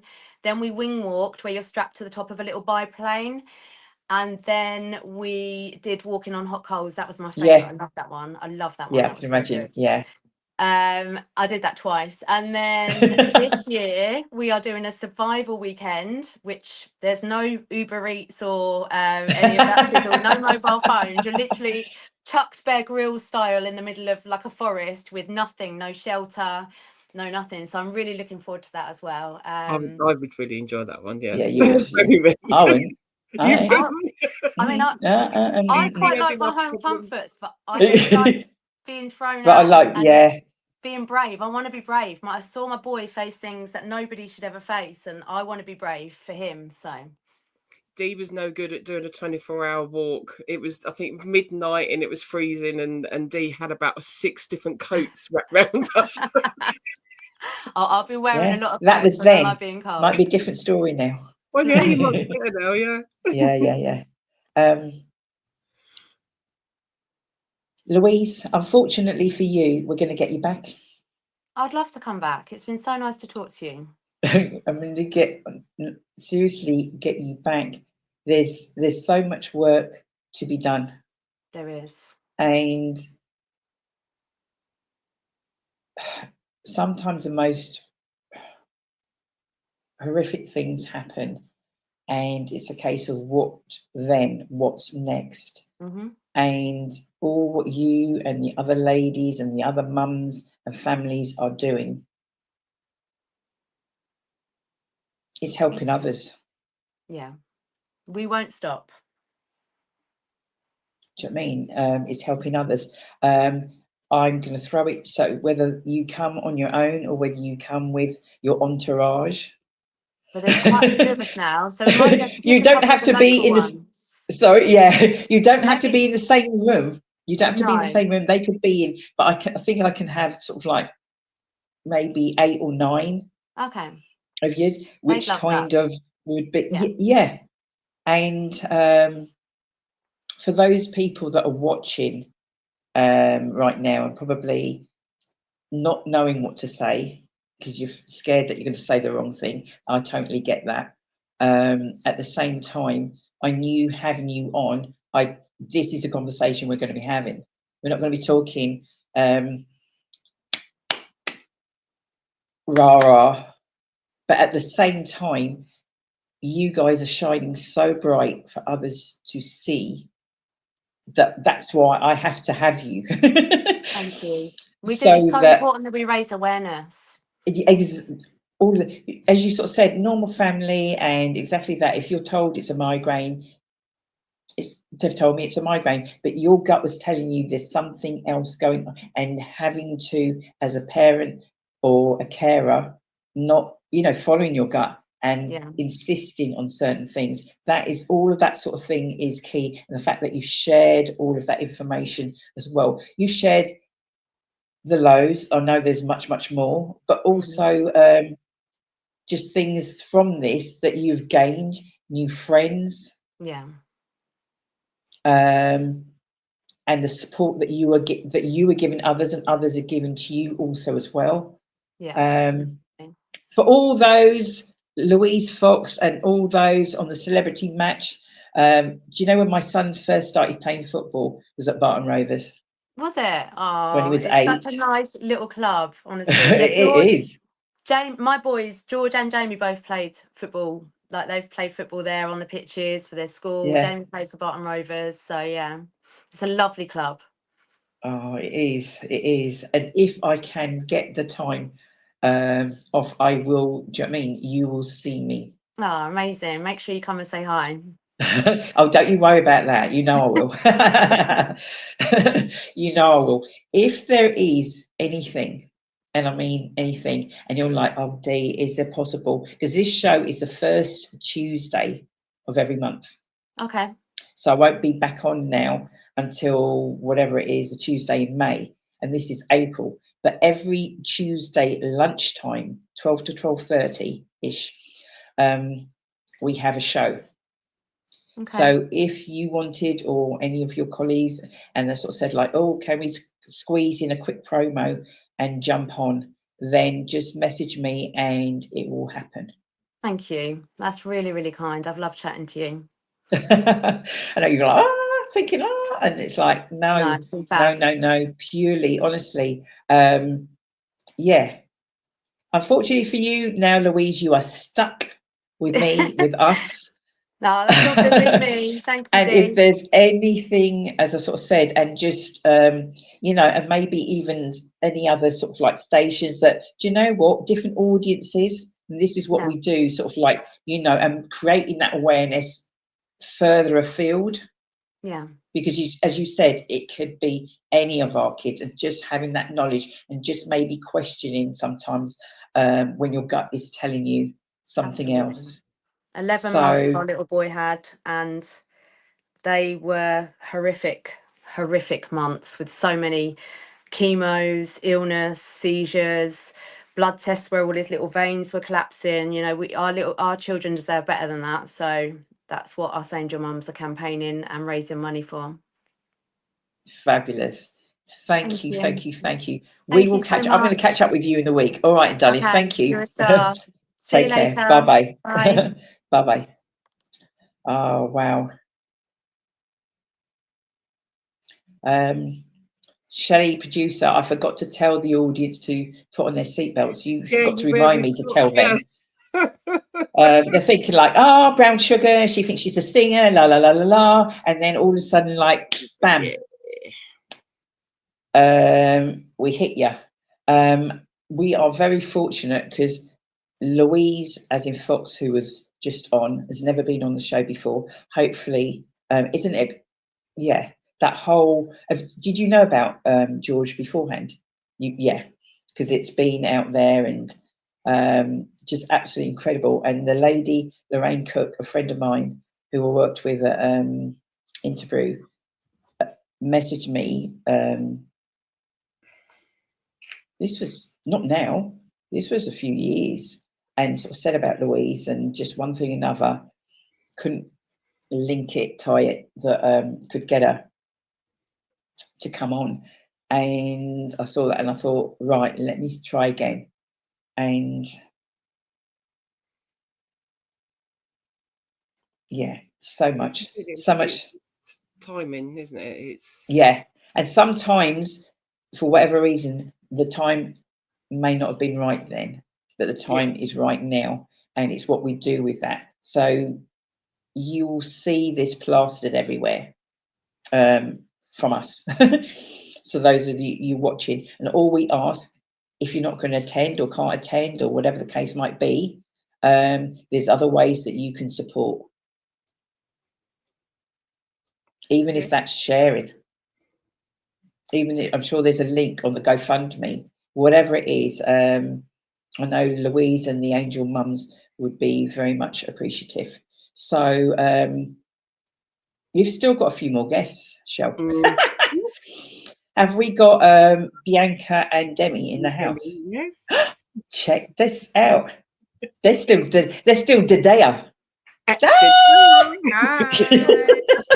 Ladies, hi. Thank you for holding and sitting tight. Were you listening to that? Yeah, I wasn't expecting that. Like you said, the warning should have come out. Literally. When I say warnings, is literally because the show, when you watch the show or shows back, you'll see they are roller coasters. Yeah. 1 minute it's, and the next minute I've got cramp because I'm laughing so hard and it's stupidness. And then the next minute it's like reality just comes and just hits. I think every mum can kind of relate to Louise though, isn't it? It's something that you will fight for your child until the end, isn't it? So it's something that every mum can relate to, that feeling. Yeah. She's such a strong woman. Yeah, she is strong. She is. The fact that she could just speak about it as well without even getting emotional or not one tear dropping. I'd have been sobbing.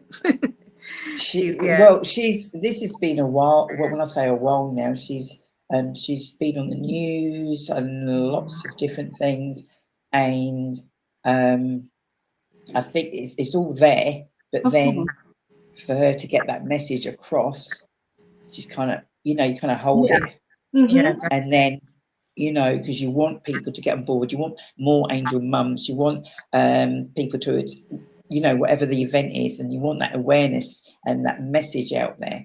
So like she said, she's fighting for the memory as well, and to raise awareness and to change and get the research out there for brain tumors. So exactly. So I was so glad. I'm getting messages because I'm on my phone. I'm getting messages. I'm going like, oh gosh, is that Demi and that saying like, you said 8 o'clock, we can't make it now. We've been listening. We've been listening for a little while, haven't we? Yeah, we have. We've listened. And I said to Demi, if you kind of do that, you get a kind of a little flavour, because you're thinking like, oh, so these guys, there's us rabbiting on like there's nobody watching. Okay, I meant to tell you this, but I didn't. I meant to tell you, Demi and Bianca, we are apparently at, according to the producer, Shelley, who was just on, 900, are you listening? 999,000 viewers. And we just need one to push us over the million marker. And guess who we're expecting to do that? Oh no, we hope. No pressure. I forgot to tell you, Bianca, no pressure. So I am honoured, honestly, to have you guys on the show. If it wasn't for Jordan, I wouldn't know about Demi. So Jordan, Well done. You done good, son. You done good. You done very good. And kind of interacted with Demi a few years back, and you know, everyone's getting on with their lives and all the rest of it. And then you reached out probably a month or so ago, sort of telling me something exciting that you guys are up to. So this is how things work. We're going to hear about what you're going to be doing, but not yet. Okay. Not quite yet, because it's important for me. You see what the show's called, Bianca, right? What's the show called? Oh, you're muted. Oh, you're mute. Real Talk with Simply D. Okay, Real Talk. 1st of May 2018, I started this show. It's the first Tuesday of every month. We used to go into a studio, then COVID hit, and then it's like, oh, what am I going to do? What am I going to do? And I'm like, the show has to go on. So we've gone online. As you can imagine, I'm talking to people, Barbados, America. I'm talking to people overseas now. Because you've got to remember, once you're online, it's global. Mm. Okay? And you just never know who's going to hear what you're saying. You just never know. Now, it's important for me, when I have people on the show, for people to get a little inkling of who I've got on the show. Not what they're doing. Obviously, we want to hear that. But I would like, so Demi's like, she didn't say that. She didn't say that to me, Bianca. For people just have a little idea about you.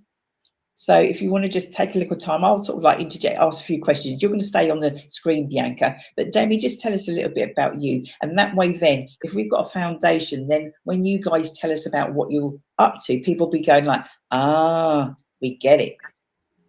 Yeah. Rather than you're going to talk and it's like, so how, what? And it's like, well, actually, do you know what? That is why we're doing what we're doing. So, Demi, I'll kind of probe you if that's okay. Go for it. In a nice way, of course. So tell us a little bit about you. And yeah, just tell us a little bit about you. And I will, if I don't feel I'm getting enough, I'll peel you back like an onion. Do you hear me? No, I love that. Bianca's going like, Lord. Not favorite. Yeah, so I'm Demi and I am 32. Just making sure that's the old age. Lord. No. I'm kidding. Yeah, I've grown up in Luton all my life. I've worked in Luton and then kind of ventured out to London as I progressed in my career. I am a mother of 2. I've got 2 daughters. I'm a girl mum, not been blessed with a boy. But you know, still young. I'm joking. I'm not sure about that one. But no, I am a girl mum. I've got a 9-year-old and a 2-year-old. So at the moment, I'm in the preteen with the nearly 9-year-old. Yeah. Or the 2-year-old. Which one? Yeah, no, and I'm at the terrible 2s with the 2-year-old. So we're in a treacherous time right now. Yeah. So that's what I'm working with at the moment. But yeah, I've worked with young people, probably since I was about 18. So initially I wanted to be a PE teacher. Ideally I wanted to do primary school, but I didn't get a GCSE in science and I refused to take it again. I knew that was just something I was never going to get my head around. So I had to go into secondary and higher. So I went into that in uni. Before that, sorry, let me go back, let me reverse a little bit. Before that, I was studying sports science and we had to do some work experience. So I went back to my secondary school, Stopsy High School, shout out them. And I did some work experience there, volunteering. And once I finished that, I stayed on, just volunteering, going in as and when I wanted to and just supporting the PE team. It was still some of the teachers that were there whilst I was there. One of them being Miss Blades. She kind of did her qualifying year when I was in year 6. And then got the job at my secondary school from year 7, and she taught me the whole way through. Yeah, love her. She was absolutely, she was a role model. She was stern with me, but she knew it was what I needed. So that's just it. Sorry to interrupt, but that's what I will do. It was the perfect blend. It's required, right? Yeah. You look back now, maybe not at the time, being appreciative of that. But now you're looking back and you can see how you needed that. definitely. She's not Miss Blades anymore, but I won't say her real name just in case she's but she was honestly so inspirational to me, but I just don't think she knew it. I think she reminded me of my dad in so many ways, but a female version. She always had nice tracksuits on, her hair was always done nice. She just always had like the corset that we all wanted. She always just looked like she had everything together. And to be like a mixed race woman as well, it was really inspirational for me to just look up to her, and she did keep me on the straight and narrow. So once I finished the volunteering and my course was coming up, my college course was coming to an end, she actually said to me, we've got a position going here, it's only a year's contract for the PE technician, is it something you'd be interested in before you head off to uni? So I said yeah. Ended up getting the role. She interviewed me, ended up getting the role there, and I ended up staying for an additional year. They extended my contract for an additional year before I got into university. So that's kind of where it all started, with working with young people for me. And then kind of as the years went on and I got through uni, I fell pregnant in second year with Sienna, and I decided I didn't actually want to be a teacher anymore. But I did go back just to get my degree. I went back, but after that I slipped into a safeguarding role. And since then, I've kind of worked with young people in regards to safeguarding ever since. So I was working at Barnfield College, as well as at the Enterprise Way campus, which had all the males that had like the construction and things like that. They were challenging, but fun. And then after a couple of years doing that role, I kind of thought, what's next for me? What do I want to do? The money isn't great full time there, even if you get to management level, like wasn't the greatest. So I decided to go back to university. Someone on the team was going back to university to do a master's. So she kind of showed me the ropes. So I thought, you know what, Sienna's going into full-time education now. She's in school. I've got all the time to do it. So yeah, I went back to uni and I studied childhood and youth applied perspectives. Well done, you. Well done. Thank you. It was hard, I'm not going to lie to you. It was a bit of a juggle. I was still working at the college part-time, and the course was part-time too. Although it was say full-time, it wasn't like a full week. It was kind of 1 or 2 days here and there. And then I was also working in my friend's salon at the same time, just trying to make up the full-time income whilst I was in uni. But then once I did that, I kind of went down the violence route. So young people and violence, all of my work focused on young people, sort of knife crime, drug dealing, poverty, the links between the three. And I ended up working for the Veru. So I was working there with young people. COVID hit. We're in a pandemic. I'm trying to work at home while my little one's home. And obviously the nature of what we're talking about, she could hear. So I needed to kind of rethink it. And then I ended up working for a local authority.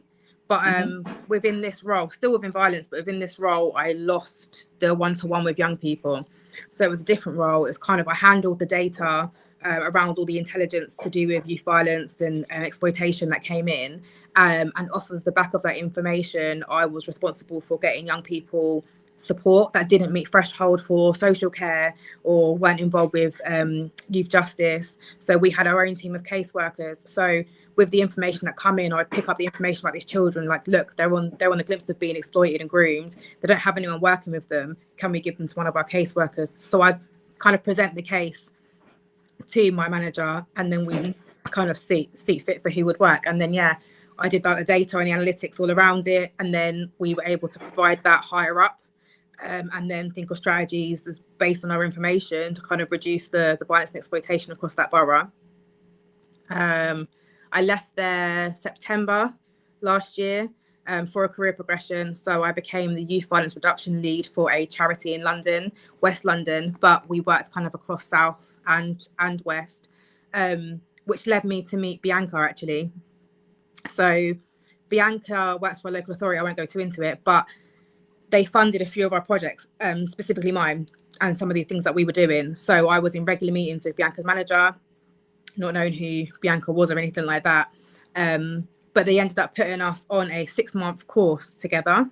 So my manager and Bianca's manager both passed on a 6-month course, and that's how we come to meet. So yeah, I was working there up until the end of January. it just didn't work out for me in my family life, if I'm honest with you. I was in London way too often, and I just needed to be home. So I got recruited for a new position as a family support worker, family practitioner. So kind of low-level interventions with those families that don't meet the threshold again for social workers level. So for example, I'd be doing child in need assessments supported by the social worker, and then sorting those, supporting the families that don't meet threshold. So them kind of lower level concerns, which for me kind of marries into the Hope Village. Wow. Yeah. I forgot. Shelley, put your seatbelt on. Jesus Christ. Wow. Yeah. And here I am today. Do you know what? Because I know you haven't sort of like covered everything, but you've covered, to me, you covered a lot there. And it's like you've packed so much in such a short space of time. Yeah. It's you been said busy. I'm 32, and it's like, wow. I've been busy. And my mum, we've got her, haven't we? I feel like mums are the best hustlers. We've got to get your grind on. You've got to get it happening. No one else will. So, we have to get it done. I hope you guys out there are listening. Told people throughout the show, and if you haven't shared already, you need to be sharing. You need to tune in and listen in to what these ladies are saying and are sharing. Some important messages coming right at you. Demi, hold tight. Bianca. Hi. Hi.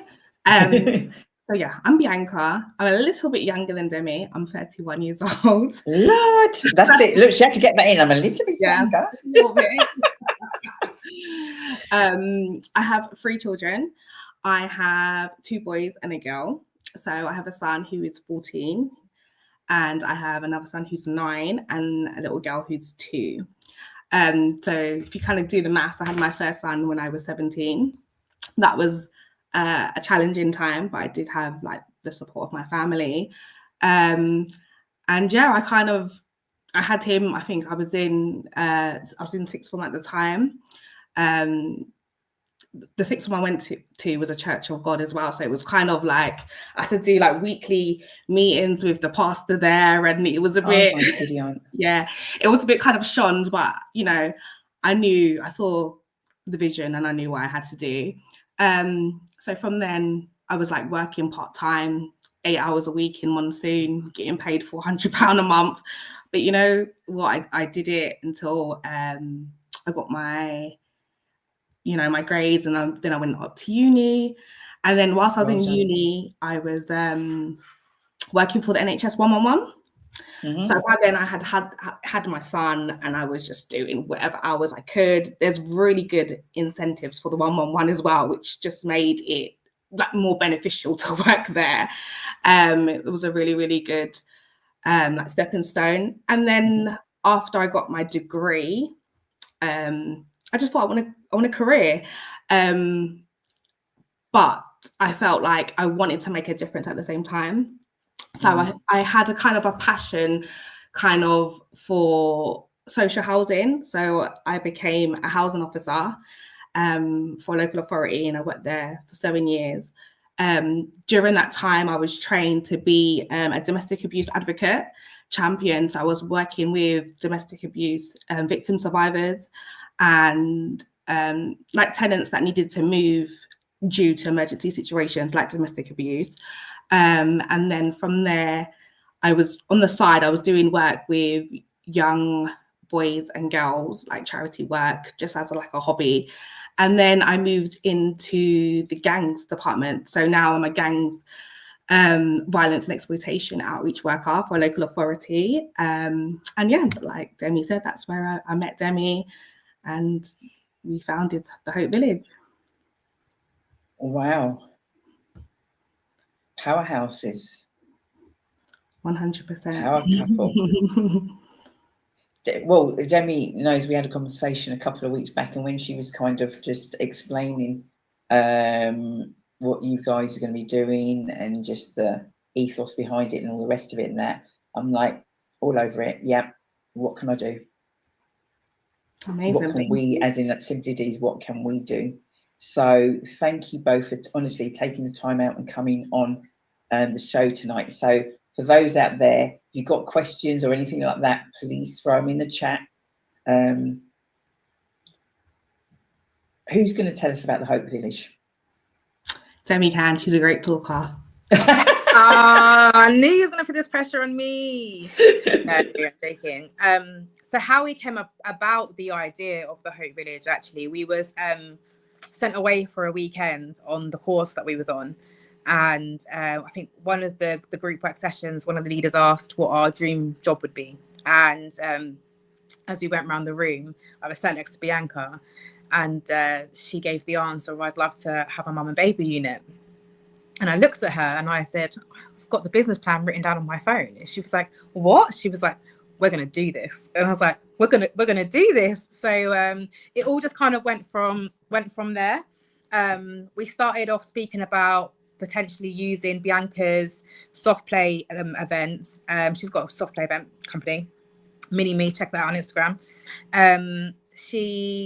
I said to her, let's use that. Let's do a soft play, mum and baby stay player events, and we can kind of make it into like a coffee morning, so the mums can have that supported work. We can kind of guide the conversation. There'll be a support group while the little ones are entertained. There's nothing worse than going somewhere and trying to engage in something and your little one's there, mum, putting on your whatever not. So we was like, we need to do something that caters for both the mothers and the children. So that's kind of where we started. And then from there, it just kind of idea after idea just kept coming along. So the objectives, like across the board for the Hope Village, is to address financial hardship for women and their children, promote their well-being and maternal instincts, reducing isolation, and kind of providing access to professional support.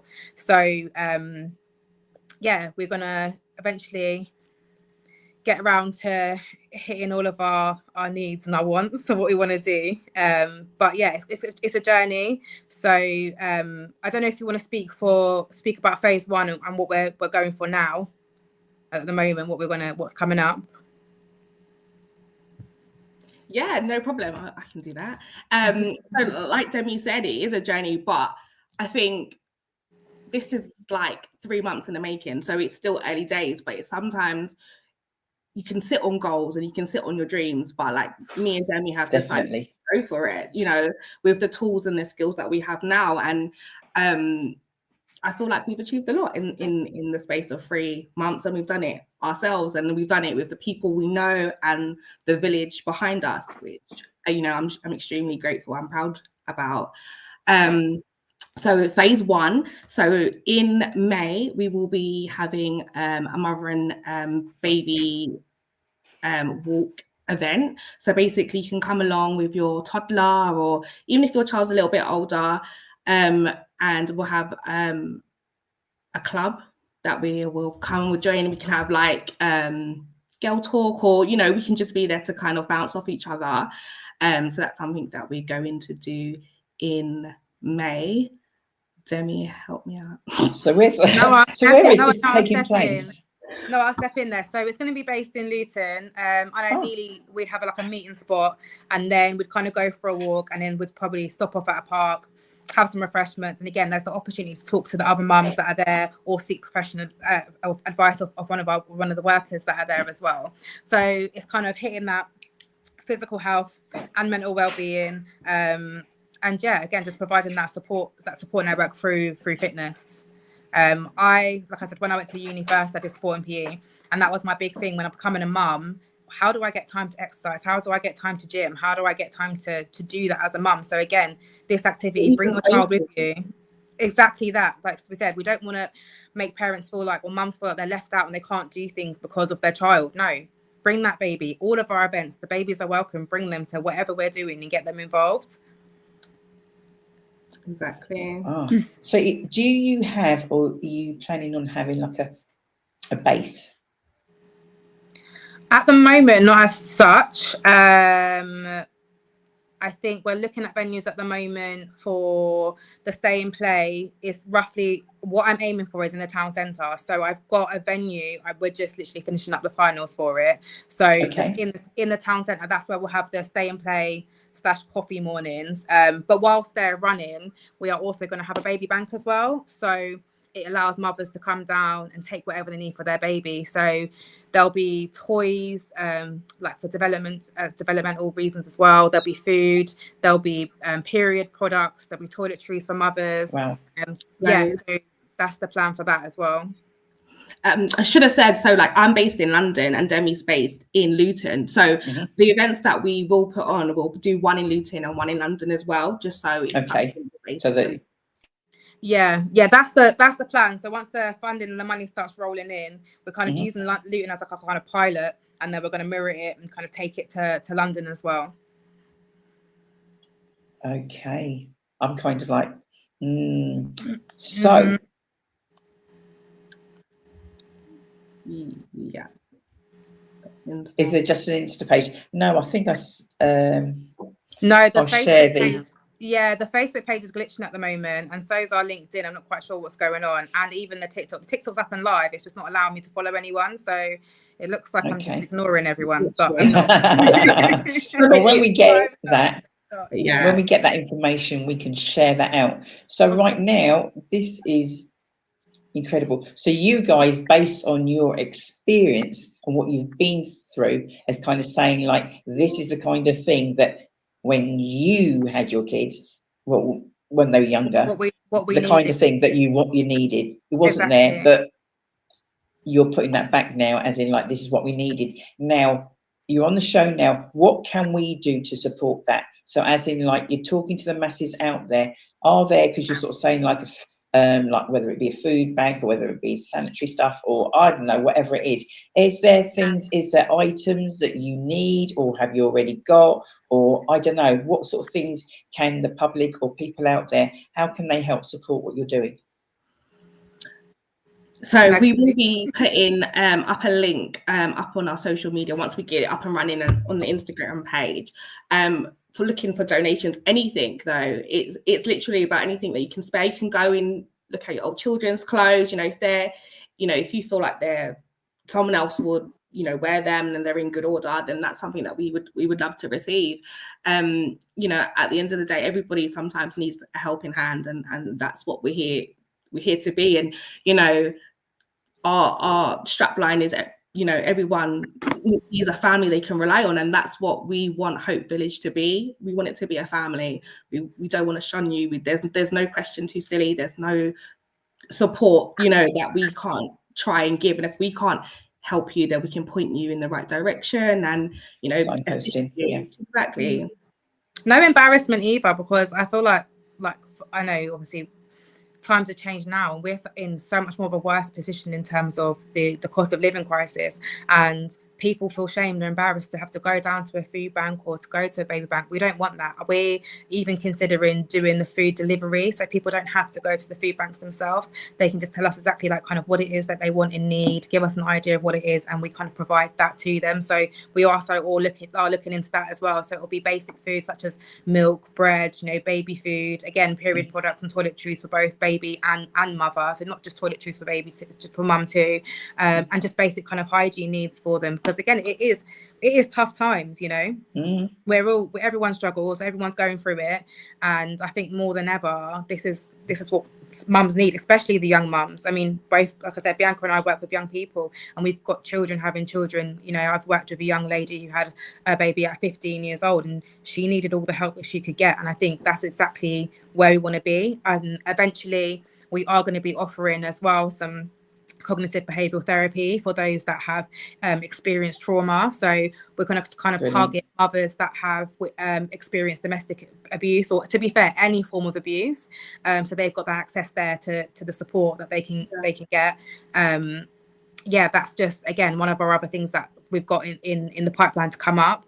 We're also looking to create a service, a domestic service. So it's a flee and support group. So if we can get a van and some storage, and then we kind of go around there and do the moving out for you, so you don't have to go and see your abuser. We have even got that in the pipeline. lined up. Yeah, and then I guess the ultimate goal for BNI is to have the mother and baby home, again, for young mums and mums that just need a safe space. Yeah. Love it. Yeah. Thank you. Love it, love it, love it. I'm lost. I don't even know what to say because my brain's just churning at 60,000 miles an hour. Where's that producer? Every now and again. So Shelley, who's the producer, she's also, not only is she just a producer, she's also a director of Simply Deez. Okay, she's also one of the directors. So key personnel. So, as I said, Shell, Jordan introduced me to Demi. Demi's, and he's going like, Mum. So if trust me, Shelley knows Jordan really well. So if Jordan's giving the nod of approval, we know, we're all over it, aren't we, Shell? Honestly, like I said to Jordan when he messaged me, actually, I sent him one. I said, you don't even know, like, you've come at such a crucial time because we've been praying for this. We've just been praying for a connect, and you know, God's timing is just everything. And for him to message me when he messaged me, and like I just said to him, like, you don't even know what this has done, because I think initially he was messaging me because I'd attended one of your events previously, and I said to him, I want to speak at one of your mum's events. Okay, I said, keep me in mind.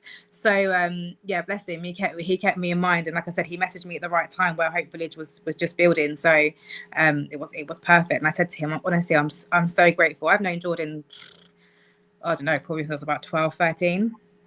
And we've just grown together, and it's just oh wow, I'm really grateful for him. I know even when you said about him playing football and things like that. Thank you, Carmen. Oh, so lovely. So no, I'm so thankful for Jordan, definitely. Fabulous. And yourself, of course. One of those things that we always say whenever we're doing stuff is it's once you're actually doing certain things, you find yourself in certain circles, and there is always then that connection because of how you are. It's not necessarily who you know, it's you're knowing those people because of who you are and how you're doing things. So to actually then come through that you've had that love, you've had those connections because of something that's empowered you, that you wanted to make a change when you were doing all the stuff with the Veru and everything else. It's come from that.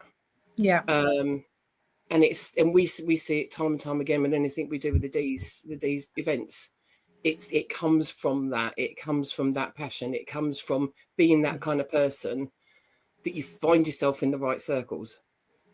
And it's not building yourself up and showing off and saying how good you are. It's building other people up. And that's how we've always been. Yeah, definitely. No, we really, really, really appreciate it, honestly. That's what we do. That's what we do. And no, you've been great. Churning. You've been sending me everything. You've put me onto funders. You've put me onto events that are happening. You've been putting me in touch with people. Like literally, just non-stop. My phone is just. And I'm grateful for it. I'm so grateful for it. Did you put in touch with the Women's Network group and everything else? I'm sure I sent that. Yeah. But and if we're going to just bombard social media wise. Just give us a shout because I've learned it all. Thank you. Yeah, no, honestly, she's not just saying that. Yeah, she has. There's other things that are coming up that we're doing, that other people are doing that we know of. So again, I will just share stuff with you. I will just share. If there's anything as in terms of what you sort of said, so whether that's the toys, whether that's, I don't know, sanitary stuff, whatever it might be, and we can then be, do you know what I mean? Shelley creates something, we'll post it out, and you know, it's like you think somebody, or you're not going to get much response, but somebody tells somebody, and the next minute now you've actually got, sufficient just to maybe tide you over initially, or and just build on that. Yeah, I definitely. We are looking to do a fundraising event as well, probably around the summertime. Okay. Yeah, so we are going to try and do a fundraising event as well, and just try and get a kick in, try and get as much people down there as possible. We want to be everywhere and anywhere, to be honest. So look out no for problem. us. Will do. And I'm sure the lady that's going to be coming on now, if you don't know already, you will do. That's why you always have to that's why you always have to live good, which you obviously have done, Demi, because otherwise, trust me, Jordan wouldn't even mention your name. Of to me. course, He knows. honestly, I told you, like, we're good people. So we're going up together. Well, exactly. So for him to, that's why I knew. I didn't even need to, the fact that he mentioned you, I'm like, it's all good. I got her. I wouldn't know you'd get hit if you someone wrong. Did it? You know that. Beats. You're going to get beats in it, Shell. As what I love about Jordan as well is he's your number one fan. He honestly is. He bigs you up all the time. He's constantly sending your stuff out. Like, he really does. Like, I know. And I love that. I love that. It's good. And just kind of like, because you guys are going to come back on again. I know you didn't realise that, Bianca, but trust me, you will be back on again. Lovingly stuck. Lovingly stuck. That's the right word, Shell. Who's Mr. Powell? Yeah, that is my partner. I was thinking like Mr. Powell. I was thinking like he's not here. He's literally gone taking the baby out so I could do this. Like, the village is working. Oh, yeah. But you know what I was going to say? Because this is, and I get it to an extent, but I just wanted to say, you're doing, and it's women's, not a unit, but something supporting women, all the rest of it and that. But what we're talking about, Mr. Powers just sent a message. I'm talking about Jordan's introduced me. So the men do play a part in some shape or form, kind of. So I know, and I think you guys know, especially in the work that you do, that guys need our support as well. Maybe outside of obviously what you're doing, but just want to throw it out there and let people know. Because we do, as well as sorry, go on. I was going to say, because I'm not sure whether, was it the International Women's or was it the International Men's that you came to? The women's. Right, okay, because we do International Men's as well. And people are going like, have you made it up? It's like, no. 19th of November. I know we make up a lot of stuff, but not this. 19th of November. Google it. International Men's Day globally. Not supported nowhere near and promoted as much as the Women's Day. Everybody, even the guys, know International Women's Day is 8th of March, but everyone's like, International Men's, you're making it up. But if you can just think, I don't know, I might be planting this seed in you guys' head, that the guys very much need our support. We need to also be supporting them. And then maybe some of the things that what we're talking about, certain scenarios may not arise if they had, I'm not going to go there today, I'm going to go there sometime, but if you've seen on Netflix the current, the guys do need our support. So I'm just putting that out there, throwing that out there. It's not frivolent words. I do mean it. They do need our support and love as well. I agree. But that's what I was going to say to you. Sorry, I was literally going to say, when I injected, I was just going to say, I think there isn't enough support out there for men, and particularly young men as well. Young men and services that can actually engage them and fully engage them. And again, this is why we kind of went with the mothers, because if we can kind of tap into the mothers that are raising the young men and make sure that they've got the right support and guidance, that's kind of where we were going with it. And again, that's kind of the Hope Village. We wanted to support the younger mothers. It might be a case of us working in partnership with a kick that can support men. I know we got introduced to somebody on our course actually that does something supporting men. We know a few people. Sorry, just saying. It could be definitely. Yeah, because I think sort of like together. As in, definitely. Yeah. I think as well, like both Bianca and I have worked with young males. So it's definitely something that we could do. Excellent. I'm going to let you two go. Don't really want to, but I'm going to have to. Thank you so much for coming on. Stay in touch. Don't worry, we'll be staying in touch, won't we, Michelle? We're going to be throwing things at them.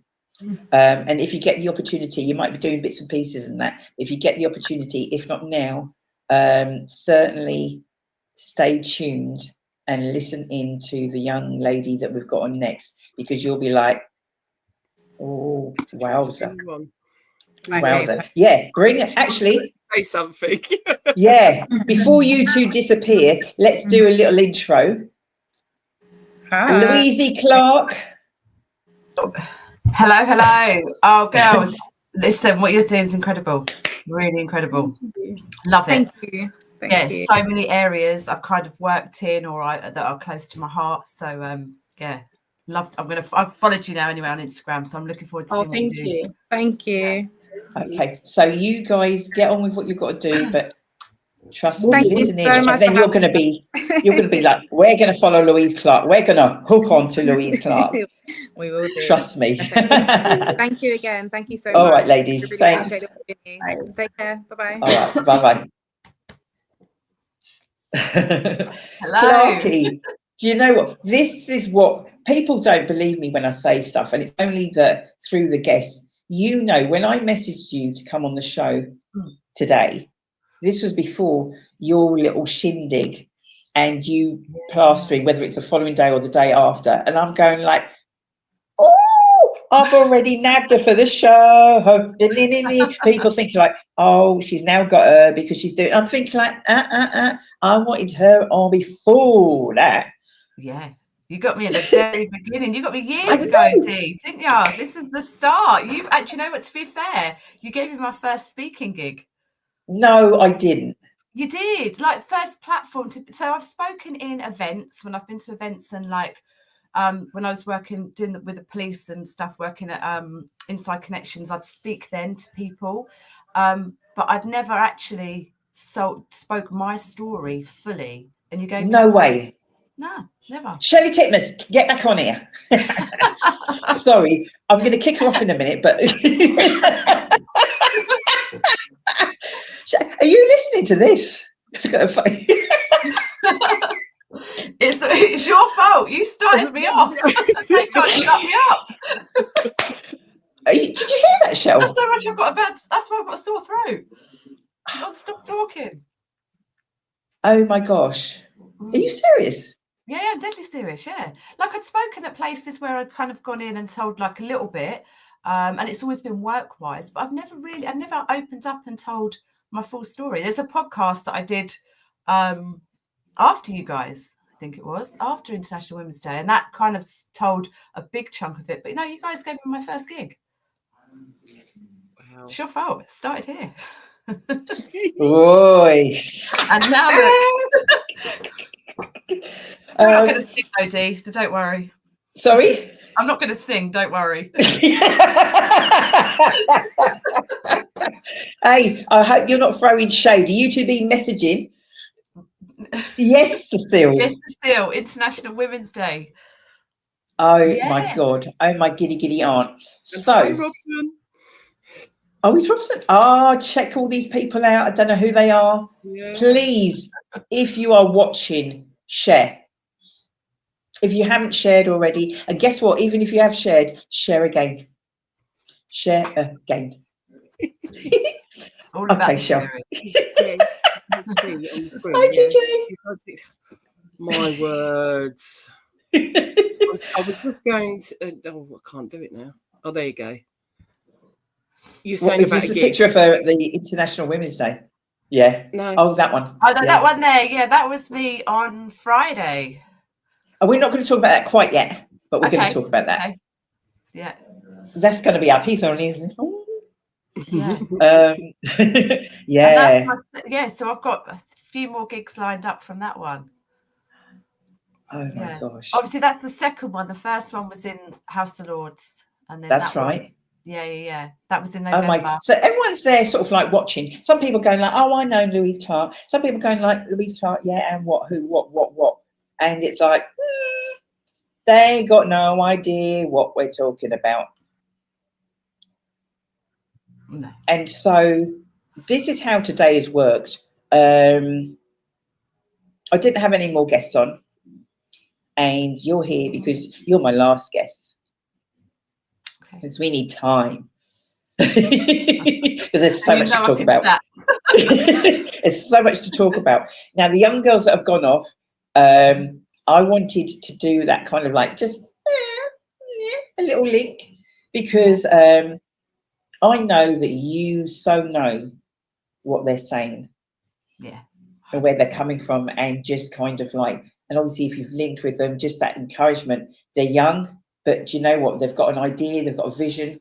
I'm sure that's going to change along the, but do you know what? Instead of sort of like, oh, and this and that, and not doing anything, it's like, well, let's they're doing just it. Like, they're just, what she said is like, we've got this skill set, why don't we just do it? And I love that, because it's a tough world out there. It's a tough world for all young people, I think. Well, for everybody, but for young people in this, the world that we're in now, that's ever changing, that's fast, it's evolving, and it's just, it's hard. So for them to, you know, young people that are, look, they definitely, when Demi was talking, she knows her stuff. Do you know what I mean? And I'm like, oh yeah, yeah. And they've got all of like everything they were saying about what they want in there, you know, that family and stuff. I was a young mum, so I can understand that and can relate to it. My daughter, obviously, she's also a young mum. She's in her 20s. That's right. Yeah. But you know, it is hard out there, and they need that support. And to get in now with the young mums who are going to be raising boys. Yes. It's all. Yeah. You know how it goes, Louise. It's what we need. There was something you messaged the other day. I think I posted something, or I can't remember what it was, or on a show or something like that. And you said like, yeah, being part of the Simply Deez family. And I thought, yeah, it is 100%. Yeah, it's family, and it is a family. And I think that's where what you've done is incredible, Dee, and you should be really proud of yourself, and Shelley and the team, Cecile, because you're doing a lot in the community. You're making people, you're networking, you're bringing people together, you're giving them a platform, you're giving them a boost. Because when I first come to you, I didn't want to speak. I was still really nervous and stuff. And now you can't shut me up. But you gave me that safe space, and that's what we didn't know that at the time. Didn't know that. See, to hear your little things, you don't realise they're big things to people. You know, you just offering that stage was a small thing for you, but for me, it was big. You know. And there'll always be, you know, gratitude and stuff in my heart for that, always. But it is a family, and it's bringing people together that need it, you know, and like, you know, when we were at that one of those international women events, there was a woman there that was talking about period poverty, and she was at the time making, I don't know if she still is, but she was having a sewing club, and they were making the period pouches. And yes, then for me and that to say that today, that's a real issue for young people. It's something we need to do something about that. So just even that there is like the synergy. But I wouldn't have known at that time if I hadn't spoken to her how bad it was. So you're highlighting issues that are real issues. And you're now piecing people together to say, well, look, this is what they do. They're addressing that. So it's incredible. Oh, stop. My head's swelling. Louise Clark. It's important for me, and we do have the time. You've been on the show a few times now. Fabulous. But the likes of Demi and Bianca, those two young ladies who are on a journey, they both got a couple of kids. Bianca's got 3, Demi's got 2 young children, and navigating life. You're not old, you're older than them. But I just want them to, not just them, but for people out there, because obviously we can get onto the kind of Friday, and it's like, hang on a minute, I'm sure she just said, do you know what I mean? You know, school and God knows whatever else. And I'm sure she just said Friday, and it's like, how does that work? And that's where I want to get to in our the time I have with you today. So I know your journey is, there's things, but I know you've got the skill set to bring out certain things, because I want some nuggets to drop. Every time you're on a show, whether it be on my show or I see you on somebody else's show or I see you thinking something, I'm going like, there's nuggets. There's always, and even though some of it I've heard before, there's some that I didn't realise that. I didn't realise, I think like, wow. Yeah, like just now about speaking. Yeah. No. So thank you for because I know, well, I don't, but your schedule must be, I know what. So when you kind of like say you can, or you what have you, that you don't know what that does. I value, and I know we certainly value everything that you've done, that you support. You got to remember, this isn't a one way, and when we do things, it's not one way. So you've said with this, with that, as in Simply Deez, but you've also given, you give your time. And do you know what people think? It's always about money. Time is so important. It's the most valuable resource. Time is the most valuable resource. It's something we give so readily and freely to people a lot of the time that really and truly we shouldn't, because we wouldn't give them money. And money we can get again, but time we can't. So we really need to. There you go. There's a little nugget there. I haven't got a mic, but I'm just going to pretend like I'm dropping the mic every time you say something. Mic drop. If you weren't going to give them a load of money, then you shouldn't really be giving them your time. And that's why next time when you really assess things and you assess whether you should be doing something or not, you should think, actually, would I part with my hard-earned cash? Because cash you can get again. Time you can't. Time is what you would take away from your family, from your friends, from you. Yeah. That's the first nugget. Shelley! You'll be playing this back tomorrow. Okay, so tell the masses out there, just lay that foundation for us, as in like where, you know, from when you were young and just that upbringing, those key things. And then, because even now I still try to kind of correlate, and I'm going, wowzer, there's hope. Do you know what I mean? You know that we just, do you see how it is? We just had them on, and their org is called the Hope Village. I know. Yeah, and listen, there's a project actually that I'm doing. It's called A Cup of Hope, which I'll go into a little bit. I spoke to Cecile about it at the International Women's Day. It's for my mum, in memory of my mum. It's called Nellie's Caff, and it's a cup of hope, which really sits in with that. So if we start from the beginning, I do a whistle stop. I won't be long on this, Dee. But we got time. The reason I feel that there's, I really liked what the girl said before, because when I started out, like from the age of 9, I got involved in crime. Okay, and I look back now, and it was exploitation. I didn't really realise it at the time, but I was criminally exploited from 9. I was paid to from a neighbour in a council estate to listen to scanners. You know, and let them know when police were going to come, to hide stuff, to open garage doors so cars could be driven in.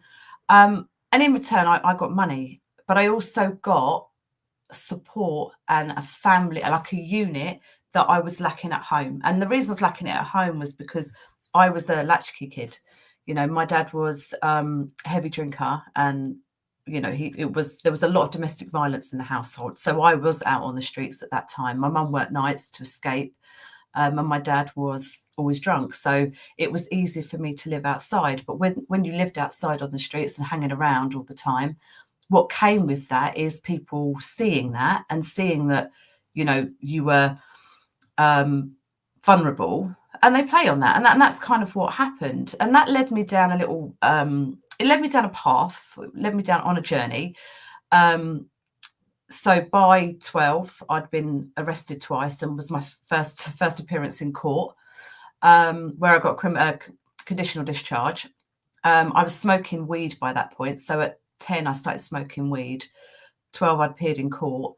And by the time I was 16, I'd been excluded 18 times, expelled 3 times from school, and had multiple addictions. So I'd taken speed, ecstasy, and was then smoking heroin and crack. And that was like, when I look back now, social services failed me massively. School failed me massively because I was just labelled as a naughty child. I was told that basically I was naughty, I was unruly. And yeah, I was. Like, I'm not going to lie. I was angry. I had so much anger, so much rage that I couldn't channel anywhere but in my behaviour. My behaviour was I wouldn't want to be told anything. I wouldn't want to be controlled. If anyone said anything to me, I wouldn't think twice about, hitting you, whatever. I mean, I got expelled from one of my schools because I went crazy with a bit 2x4 wood and smashed up a classroom and then was going to hit anybody that come near me. So I had a lot of rage. And then when I left school, that kind of was then obviously heroin and crack. There was an addiction to that. That was a year, a couple of years, 18 months. And then from there, I moved to selling drugs because I didn't fit in as a drug. I didn't feel comfortable being a drug addict. So I decided to stop. But then I started to sell it, which then put me on again another bad path. And before you know it, I ended up in custody, ended up in jail, went to Holloway, got released from there, ended up back in High Point, and served some time away. But then when I sat in jail, I thought, you know what, this ain't me. Like, I don't know who, and there was always this feeling of I didn't know who I was, didn't fit in, didn't belong, anger, so just confusion and uncontrollable emotions that just were up and down. So from there, it was like on a journey to find out who I was. What I have missed out is I did suffer horrific domestic violence when I was throughout my teens and into my before I went to jail. And that was, I was hit with a hammer. I had my jaw broken. I had my eyes smacked, God knows how many black eyes. I'd been burnt with cigarettes, stamped on, you name it. I'd really had a rough kick-in, quite a few kick-ins, which isn't funny and I shouldn't laugh, but it's my way of coping with it. And then, when I got out of jail, I kind of decided I wanted to change my life around. And I did. I had to reinvent myself. But then there was a lot of imposter syndrome and a lot of challenges that came with that. Did you have your child at this point or not? Yeah, so I had my eldest when I went to jail. So she stayed with my mum when I went to jail. Yeah, I didn't want her with me because for me, it wasn't a place for a child. And I'm one of these, like, I just needed to block it out because I could, if I didn't think about it, I could just get on and do whatever. But if it was there in front of me, I don't know, I would have felt that I was going to be more vulnerable. So she didn't come to visit me because the last thing I wanted was somebody in there to see me vulnerable, because I have obviously had, I got through it by being this, I have an armor that I just kind of put on. And just, I wear that. And it's not something, and this is when I look at young people now, and I suppose this is ego and this is status. They walk outside and they put this armor on like they ain't get fazed by anything, but really they are. I was, but it was just easier to cope with life at that point. But then obviously you're sitting in your room where you're sitting in yourself thinking, fuck, like, what have I done? I'm missing home, or I'm missing family, or I'm missing all of them things. Yeah. So yeah, kind of after I got out, I then was like, well, what do I do with my life? Who am I? And I had to reinvent myself, massively reinvent myself. I mean, at this point, I had spiky hair. I spoke like a proper chav, and I proper did. And I had I dressed in back. I was a proper tomboy. I had it was like Yves Saint Laurent shirt, jeans, and a pair of Rockport boots back in the day. That's kind of what I looked like. And and then it was trying to reinvent myself and try and find a job and try and find try and create the life that it is that I wanted to create. But that came with, it was hard because it's not easy. You come out and I was very fortunate in some ways that it's not now, because there isn't that digital footprint. So back then I didn't tell them I had a criminal record because they weren't going to find it out. My CV, I'd done it like on a typewriter or whatever. So I didn't give them that. I was just, I've got no criminal record. And I winged it. Obviously, that's lying, and I shouldn't have done that in so many ways. But at the same time, I wouldn't have got a foot in the door. And that's why when I went back in later life, I went to uni when I was 30. And they asked the question then, they said, have you got any criminal records? And I thought, I'm swerving that one. So I was just like, nope. And obviously I went on to do law. So I didn't intentionally do law. I'd got a job and I'd at this point I'd had my third child. So I'd done like a career. I'd done lots of different jobs to get me to where I wanted to uni. And when I started uni, I remember saying to them, like, I went to do marketing. That was all I went to do. And law came up as one of my, because it was an extended degree. We had to do business accounting and law as part of our first year to get on to be able to do a degree. Law, I smashed it. Absolutely got top. Like, I literally got an A+, and they were like, "Oh, you've got like one of the highest marks we've seen. Would you like to do it?" I was like, I'm sitting there thinking, I'd love to do it, but like, it's impossible. And the reason I was so good at it, and it was like Sales of Goods Act, because back in the day, I used to absolutely manipulate that piece of legislation, because I used to steal stuff to fund habits, and which isn't right. And I'm not sort of saying it is, but that's what I did back then. And I knew the law inside out. So I had to go to the Law Society. Anyway, long story short, went to the Law Society, pleaded my case. They allowed me to practice. I got a first-class law degree, and my second year, into my third year. So after my second year, I was Student of the Year. And then I got a scholarship because of what I was doing and just like turning my life around. But they didn't know at the time that I had a criminal record. What they knew was that I was raising 5 children. That's what they knew. So I got a scholarship based on that. But obviously 5 children, it's hard. And they ranged, 2 of them were they had lost their mum, so they were living with me plus my 3. So it's really tough, really hard trying to do a law degree and try and, hold a family together. So hats off to anybody that tries to study while raising a family. But one of the things was I obviously at the end of it, I had to say to my lecturer, I couldn't collect my degree without telling them that I had a criminal record. So the day I collected it, I said to them, I sat them down and told them. And I'm really glad that I did it, because I collected it with integrity. But then what that allowed me to do was they realised that there needed to be a change. They realised that actually that it's not acceptable just to have a criminal record box, or a box that shows that you had a criminal record in the past would prevent you from going on and bettering yourself. And I always said that, if you've got a Rehabilitation of Offenders Act, we should be able to get rid of that box. And that's where Ban the Box was born. And I was one of the use cases for that, because Lord Neuenberger, who was Master of the Rolls at the time, saw me, or heard my story, heard my journey, seen that I'd got a first-class law degree, and said actually putting that there was a deterrent, and it could actually make people reoffend. And that was, I suppose, a real turning point for me, because it made me realise that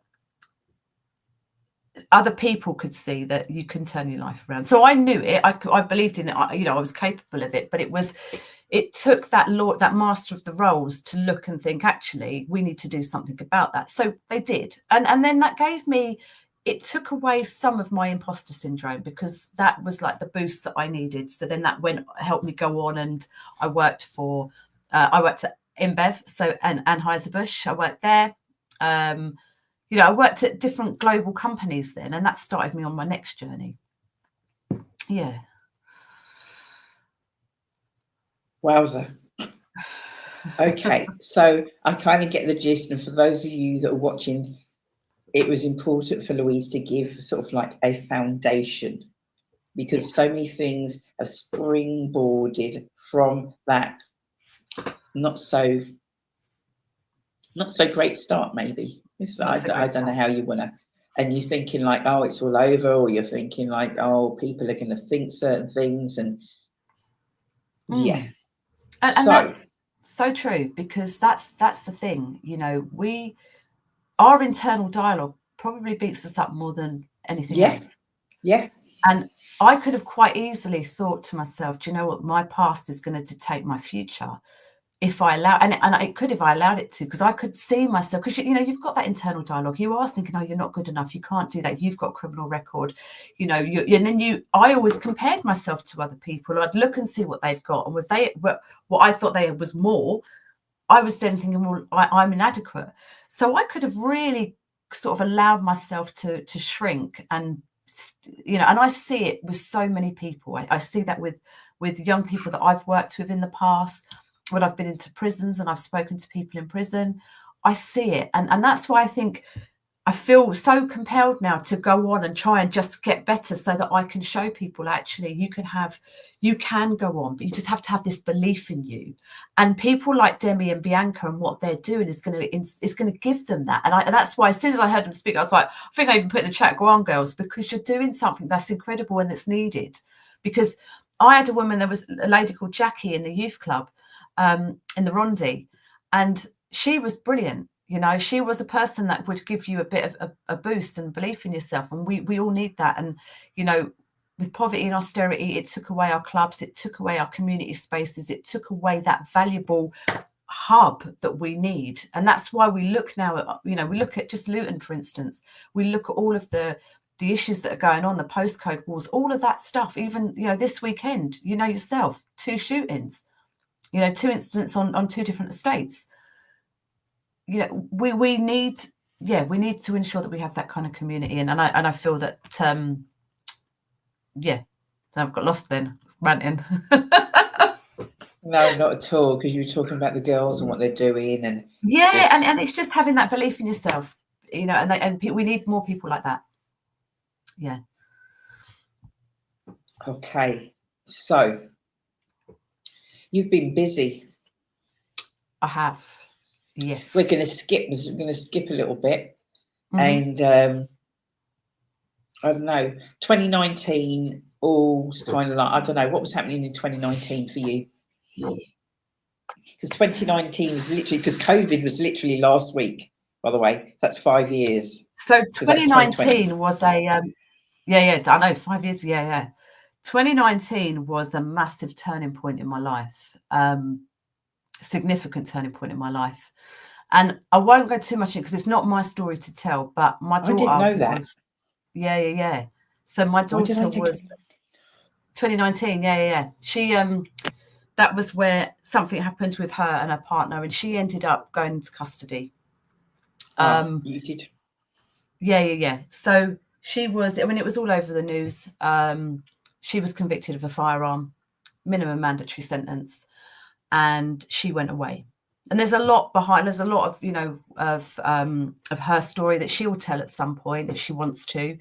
But that was a significant point in my life, because I had gone on and done my career and was building up my career in and trying to rebuild this life for me. And it was, I'd kind of adopted this new person, I suppose, when I come out of prison, started to grow and build that, went to university, and I was creating this new life. And it was quite far removed in some respects from me, because I'm trying to fit in and be who I think society want me to be, this good person, or this person who's turned their life around. And then in 2019, absolute rug was pulled out from underneath me, because in some ways history was repeating itself. You know, my daughter, who has never been in trouble with the police whatsoever or anything, she's a really good girl, still is, incredible girl, but she got caught up in some stuff with her partner. And a firearm was found in my house. 30 officers turned the place over. Then obviously she was sent away. And from a mum's point of view, it's horrendous to when you have your power taken away. There is no feeling like it in the world. You have no power, no control. Because when they're little and you're raising them, you're there, you can support them, and you fight for them, and you do all of that. But then when they're in that situation, and the courts and the prison service, the police have got control, there's nothing you can do. And I would have taken that for her. I'd have done it, taken it on my chin. I'd have done it on my head. I'd have taken that for her, but I couldn't. And then to watch that, and then just to see everything. So that was a massive turning point, because from there I ended up coming out of corporates and coming out of the, I was in FMCG, so fast moving consumer goods. I worked for a lot of beer brands. global sort of level. So Anheuser-Busch, and then I went to Winterhalter and then into Heineken brands. And I thought I need to go into the third sector. So I ended up working with prisoners, ex-offenders, getting them the skills to employment. And in so many ways, I mean, I'm grateful for every experience, because we have a choice to choose whether we learn from it, whether we allow it to affect us in good or bad. And I choose to help it affect me in a good way, because I want to learn from it. And what can I bring? So that situation with my daughter then allowed me to go on and work in that space. And it opened my eyes to the system. In fact, the system currently, the judicial system, it hadn't moved on at all from when I'd been in it 20 years before. So you're looking and you're thinking, it's an archaic system. It needs to change. People's perceptions need to change, but it doesn't. So I ended up working for them for a couple of years, and that started me on this new part. And when we went into lockdown, I was working in Liverpool. My daughter was still away at the beginning part of it. Well, she was away, so I couldn't obviously see her. I ended up working in Liverpool, and I was up and down the country working and coming up with ways in which to help marginalised individuals, so people in prison, people in care leavers, sex workers, and obviously domestic violence, people in domestic violence, because it's got a big piece of my heart. So yeah, that was a massive turning point for me, 2019. Not sure why I picked that year, but I was just thinking, like, right, okay, the year before COVID, and then obviously COVID, the restrictions. I mean, some people enjoyed COVID. Not enjoyed. Yes, it was. Everyone has their journey, don't they? Yeah, yes. Everyone has their journey of COVID, and it's the one thing that it's funny, because I've got a group of friends that I've known for a long, long time. I will know what way they politically vote. I will know basically anything, what they like and what they don't like. And I remember sitting around the table the first time we could get together post-COVID, and one sat there masked up, won't have anyone near him, anti-back completely. The other one's like traveling the country, doesn't care. And it was just to sit around a table and think, this has changed, not changed, but this has impacted everybody differently. We'll never get something like that again. We all listen. I've got my views on why it was there, and that's a lot of what I do now. But yeah, it definitely was something. Right. Oh, I love you. I can't wait to get that one. I can't wait to get that nugget. Okay, so COVID. What were you doing during COVID? Work-wise, not work-wise. I don't know. Yeah, I was working in Liverpool, so I was up and down the country, going to Liverpool. So I worked for a company called Inside Connections. It was giving skills to employment for prison leavers, for people in prison, care leavers. We had supported living, and we set up care homes for 16 to 18. Worked with NEETs, worked with sex workers. And then that was when I mentioned earlier on about actually speaking, because I did speak to young people and spoke at police days. It was quite funny. There was me and a person called John Burton, great guy. He's a brilliant guy. He's an ex-offender, and he would tell his story, which is in the press. He's been on like all documentaries and stuff. And it'd be quite funny, because I'd be there doing the post presentation or whatever, like the professional one. He's there, the Scouser, doing his bit about him being an ex-criminal. And then I would, right at the end, turn around and say, by the way, I'm an ex-prisoner. And then they just looked, that is exactly the face they did, Dee. And they were like, you don't look like one. And I'm like, well, what does one look like? Do we need to have a dog tag around our neck? What do you mean that I don't look like one? Can you, how? But it was great. It was great because it allowed me to come back into reality, and get close again to what was really going on in the world. Okay, so I know you've done various different projects. Yeah, so many. So many. So for the last year, I see you mixing and mingling in some spaces that How's she getting there? How'd that come about? Bearing in mind, everybody, we've laid a foundation. So if you're thinking that foundation is where you need to stay, you don't. Because No. listen to some of these mic drop. Go on. So what happened was in 21, obviously that was another big turning point in my life. I ended up going in and studying, I'd studied CBT before, cognitive behavioural therapy, counselling, etc., and neuro-linguistic programming. But then I went back to do my master's in it because I needed to understand my mind and understand why do people get, one was to recover and heal from everything that I'd gone through, a lot of violence. And the other was to understand, like, why do people get things? Why do people set their mind to something and get it? Why do they achieve? What is success? And I started to practice. So there's something called your reticular activator system in your brain. Okay. And basically that is where it's our conscious. It's when we bring things into our mind. So for instance, if you're going to go and buy a red BMW, you will go and buy it. But then all of a sudden you'll see them everywhere. And they're not that they are any more in the street. There's no more of them. It's just you've brought it in your mind and you've chose to focus on that. And where you focus, what you focus on, you put energy on. And when you put energy on something, things happen because you're making it happen. So I kind of understood it, but I started to put it to the test. And I thought, well, actually, if this is true, let me give this a whirl. Let me see.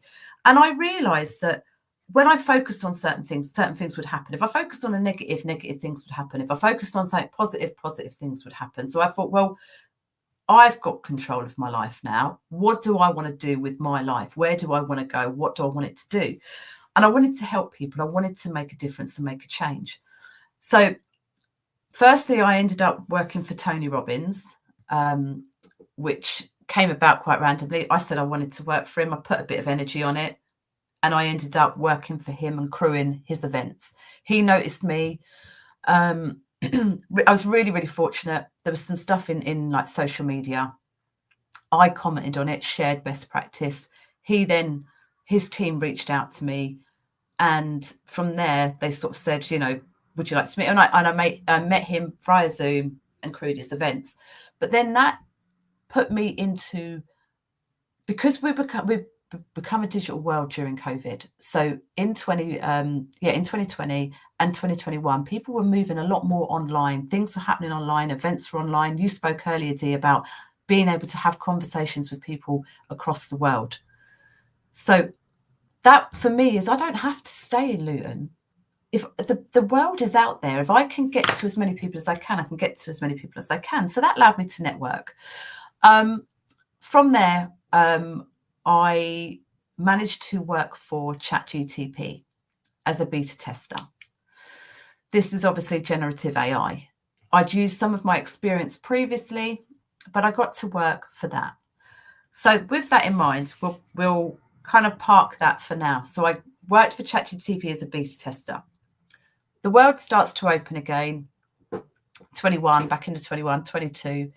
I'm still beta testing something that I had no idea of really how big it was going to go, but it was going big. I started to carry on doing what I was doing, still worked with ex-offenders. I started to develop programs, do coaching programs, work with women who've gone through domestic abuse, work with sex workers, do my online programs while building that. And I'm observing, because obviously when you've done neuro-linguistic programming, when you got your eye on something, you start to observe and you start to think, right, well, how do things piece together? So I spent just a little bit of time observing and trying to help people, and then realising where decisions were being made. And I thought, right, well, I want to get in those rooms. So that's kind of what I did. I set it out there and said, right, well, I want to get in them rooms. How am I going to do it? And I started to watch, I started to look, started to learn, and then started to have the right conversations with the right people, and just, yeah. You make it seem so really simple. Yeah, to come, blah, blah, blah, blah. Look, so where were you last year? It sounds simple, but I do. Yeah. So I work hard. I'm not going to, I work every day. I don't take days off. I don't think I had a day off for I don't know however many years. And I'll sit in my office from in the morning I get up until evening. Obviously, I have to travel quite a lot.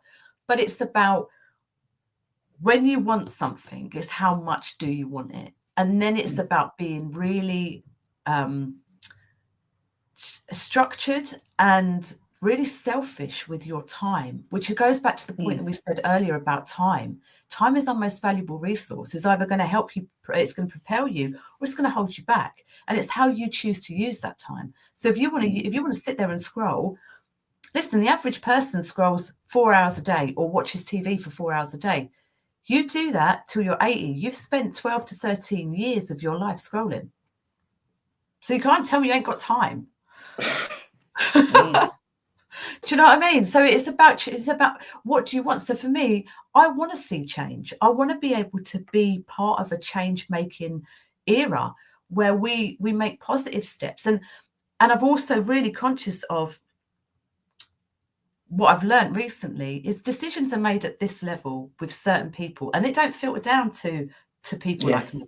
It doesn't, you know, and there are and it gets held up with all of these people. So I'm going up there. And if I have to zigzag, and that's the thing, I have to zigzag around it, I'm doing it.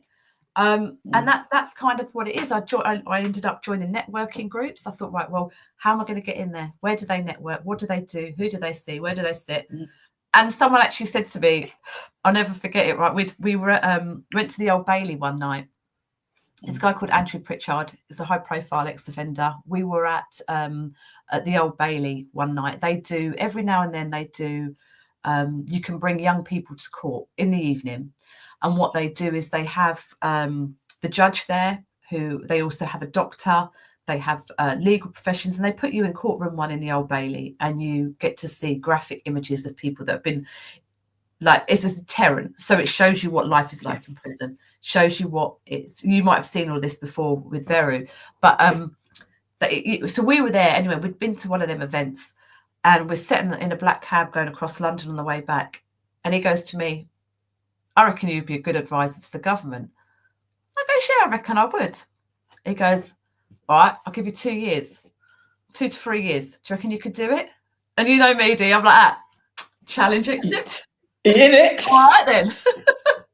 So I've had to do it in a different way, because my end goal is my end goal. I know what I want to do. I know who I want to help, and I know how I want to help them. And it's meeting people through groups like this and talks like this, and seeing all of these things that are going on, all of these people that have got these great initiatives and ideas, and it's bringing it into my awareness. But right now, I can't go in with that. So I lead with AI. So this goes back to my point about ChatGPT. Because I was part of the launching team, I got privy to a lot of stuff. You know, I get generative AI every day. I get new tools sent to me to be able to look at, to use. I work at them now I put them with construction. So I advise construction companies on what technology is good for them. What does AI look like within their business? What's your integration strategy? What does your maturity say? All of that, the things that are needed for a business. That has allowed me to have a voice, and a voice that people are wanting to hear, because it's new, because it's interesting, because it's something that's at the top of everybody's agenda. Once I'm in that room, I'm all right. I'll put my feet up. I'm like, I'm here now. And that's kind of that's where I've done it. So, and while I'm in that room, I'm having conversations. And like, you know, this Friday, so in November, I was at the House of Lords. I spoke to Chief Whip, multiple Lords, ministers. I went on a bit of from September last year, I think it was September, was my first. And then I attended something for COP29. I then started to meet ambassadors and ministers. I've been to Saudi Arabia. I've met Saudi Prince. I've met ministers for Saudi Arabia, for India, for Bangladesh, for Kazakhstan. I've done Lithuania, Azerbaijan. I'm going to Monaco tomorrow night. I'm going to a dinner with the ambassador for Monaco. Of course. Yeah, of course, as you do. And then I told you I was busy. Do you know what I mean? Post women's work's never done, love. Absolutely. But then on Friday, I was really lucky, because Friday I dressed a room of 98 people and there were 19 heads of state. 19 nations in there, and there were ambassadors, there were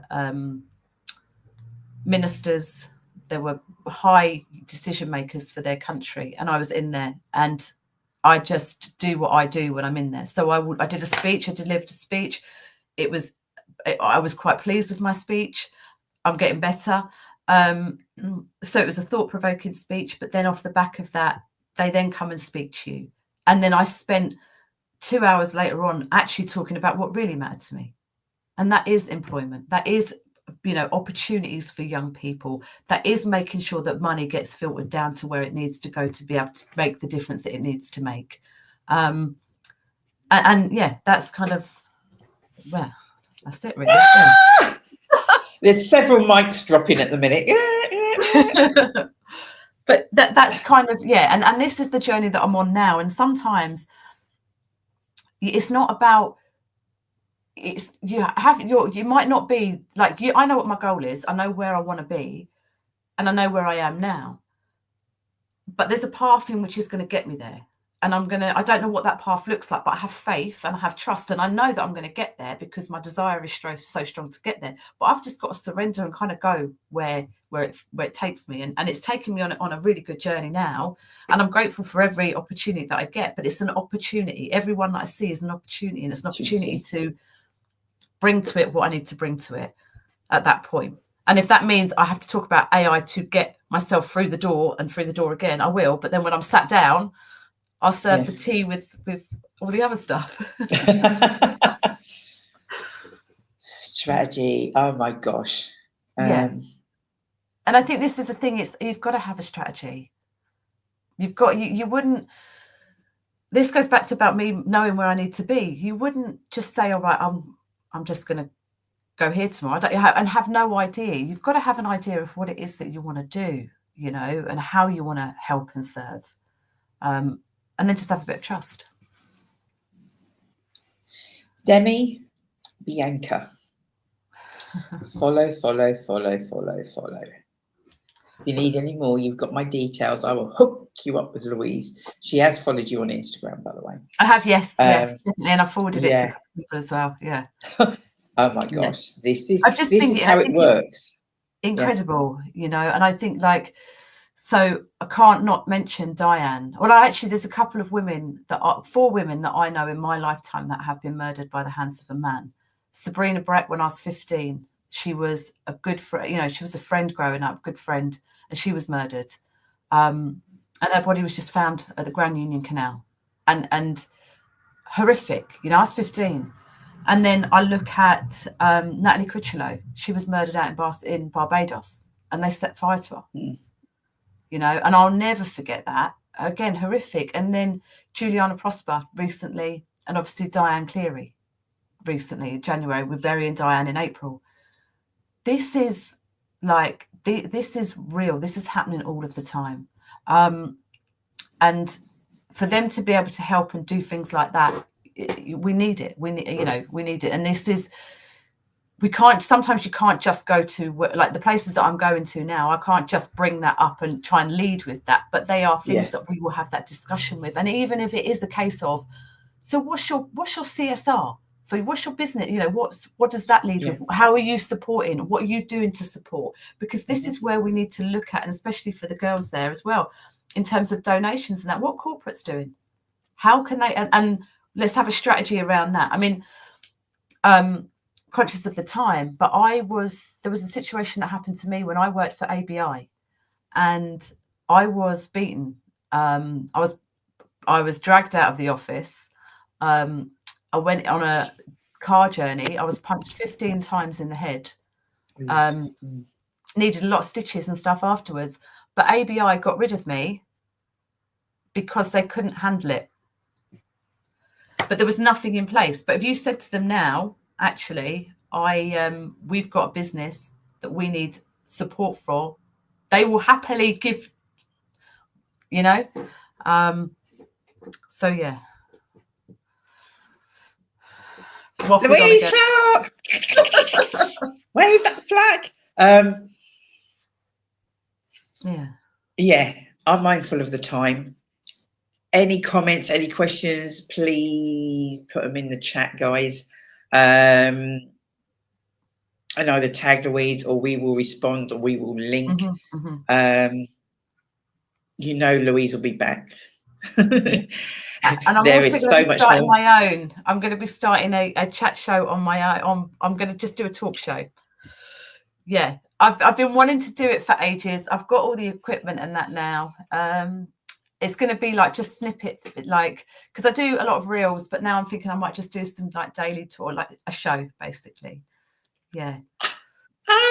Have you put that out there, or are you just telling us now? I'm telling you now. I'm not. I mean, no. What I mean is this stale news you're giving us, or is this an exclusive? This is exclusive. This is exclusive. Shelley Tippers, get on there. Exclusive. Yes. Wow. Yeah. Well, so naturally, let us know, and yeah. Congratulations on all that you do. That isn't for you. You're selfless. So many of us, you don't even know. When you do something, I'm sure you know anyway, we leave an imprint. Whether it's bad, whether it's good, whether it's different, but we do. There's no way you can't. And you don't know. I mean, even I don't know. We do the shows, we do all the different things that we do, and obviously people, and I you sort of say thank you, but there's people out there that I get people sometimes come up to me and I don't even know who they are, and like, oh, your show, and think like, I don't even know who you are. I didn't even know you watch a show. You don't. But people, not everybody's going to message, not everybody's going to say something, not everybody's going to let you know. But we just have to keep doing what we do, and once you believe and you know certain, and if you and the buzz and the feeling, your energy and the vibes that you sort of like submit, you don't even know, sister. You don't even know. So thank you. We will be catching up. You know that.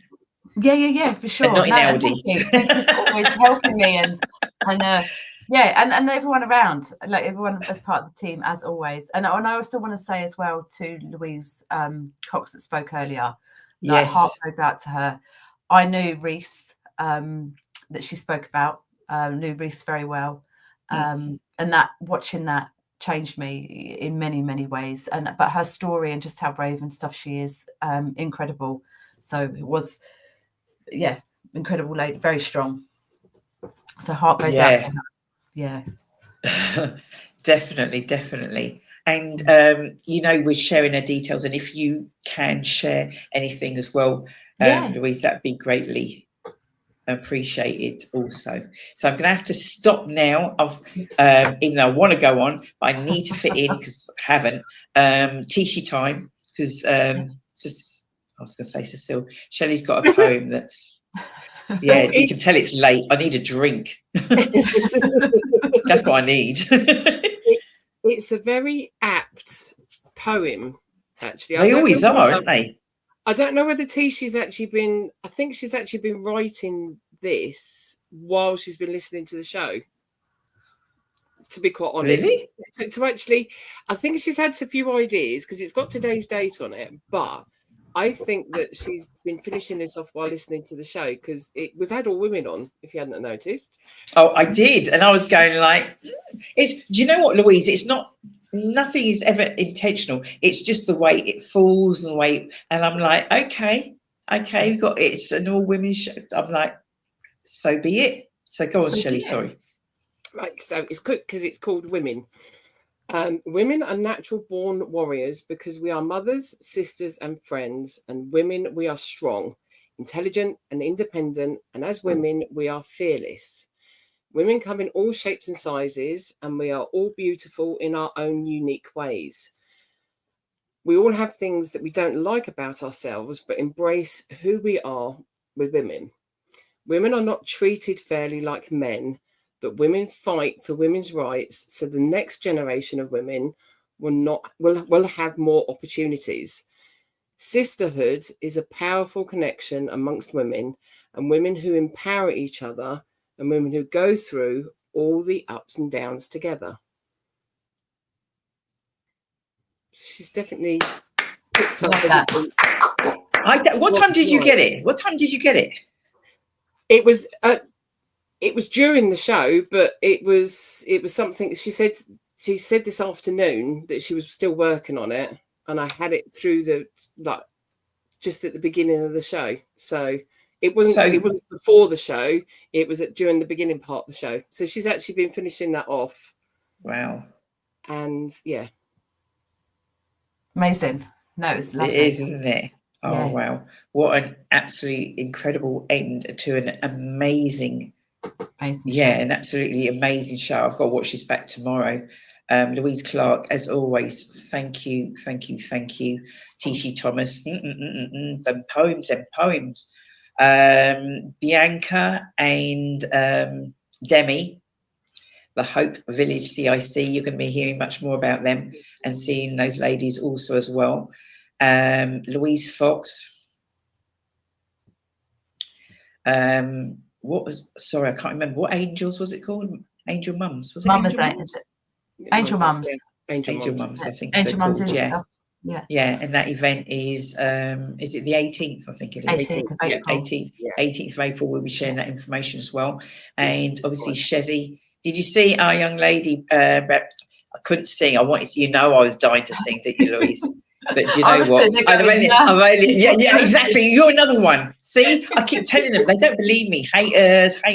And she's actually doing singing lessons and stuff. And I'm like, are you going to do some singing lessons? No, I don't need any. Shelley, still sitting there as well going, yeah. I don't need any. She refused. She would. I don't need any. I love it. Look at Shelley's like going, oh Lord. Do you know what? I love it. I do. I love it. It's so funny because like anytime I sing, people go like, we can't hear you, Dee. And I'm like, what? And I'm thinking, I ain't put myself on mute. That's what she does. She mutes me. Really? Yes, Cecile, really. I don't need no lessons. See what I mean? We all know Louise. So if we could just eject these two, that's all we need to do, eject them. But and to Shezzy also as well. She's an amazing lady. And thank everybody, Shelley especially, for producing. As I sort of said, we're talking 5 years now of producing and putting up with me, and the show's been going since 2018.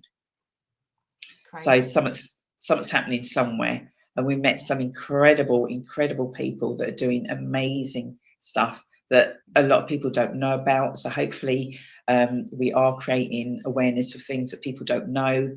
Maybe we're making you question some things, maybe some thoughts, some things that you wouldn't have done, but now you know. We could go on and on. It's now 11 minutes past 10.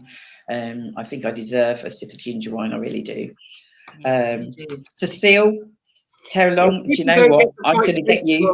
It's not my fault. I'm going to get you on the show next month because we're going to drill your ears. No, Gary. No, Gary. No. I love you, but no.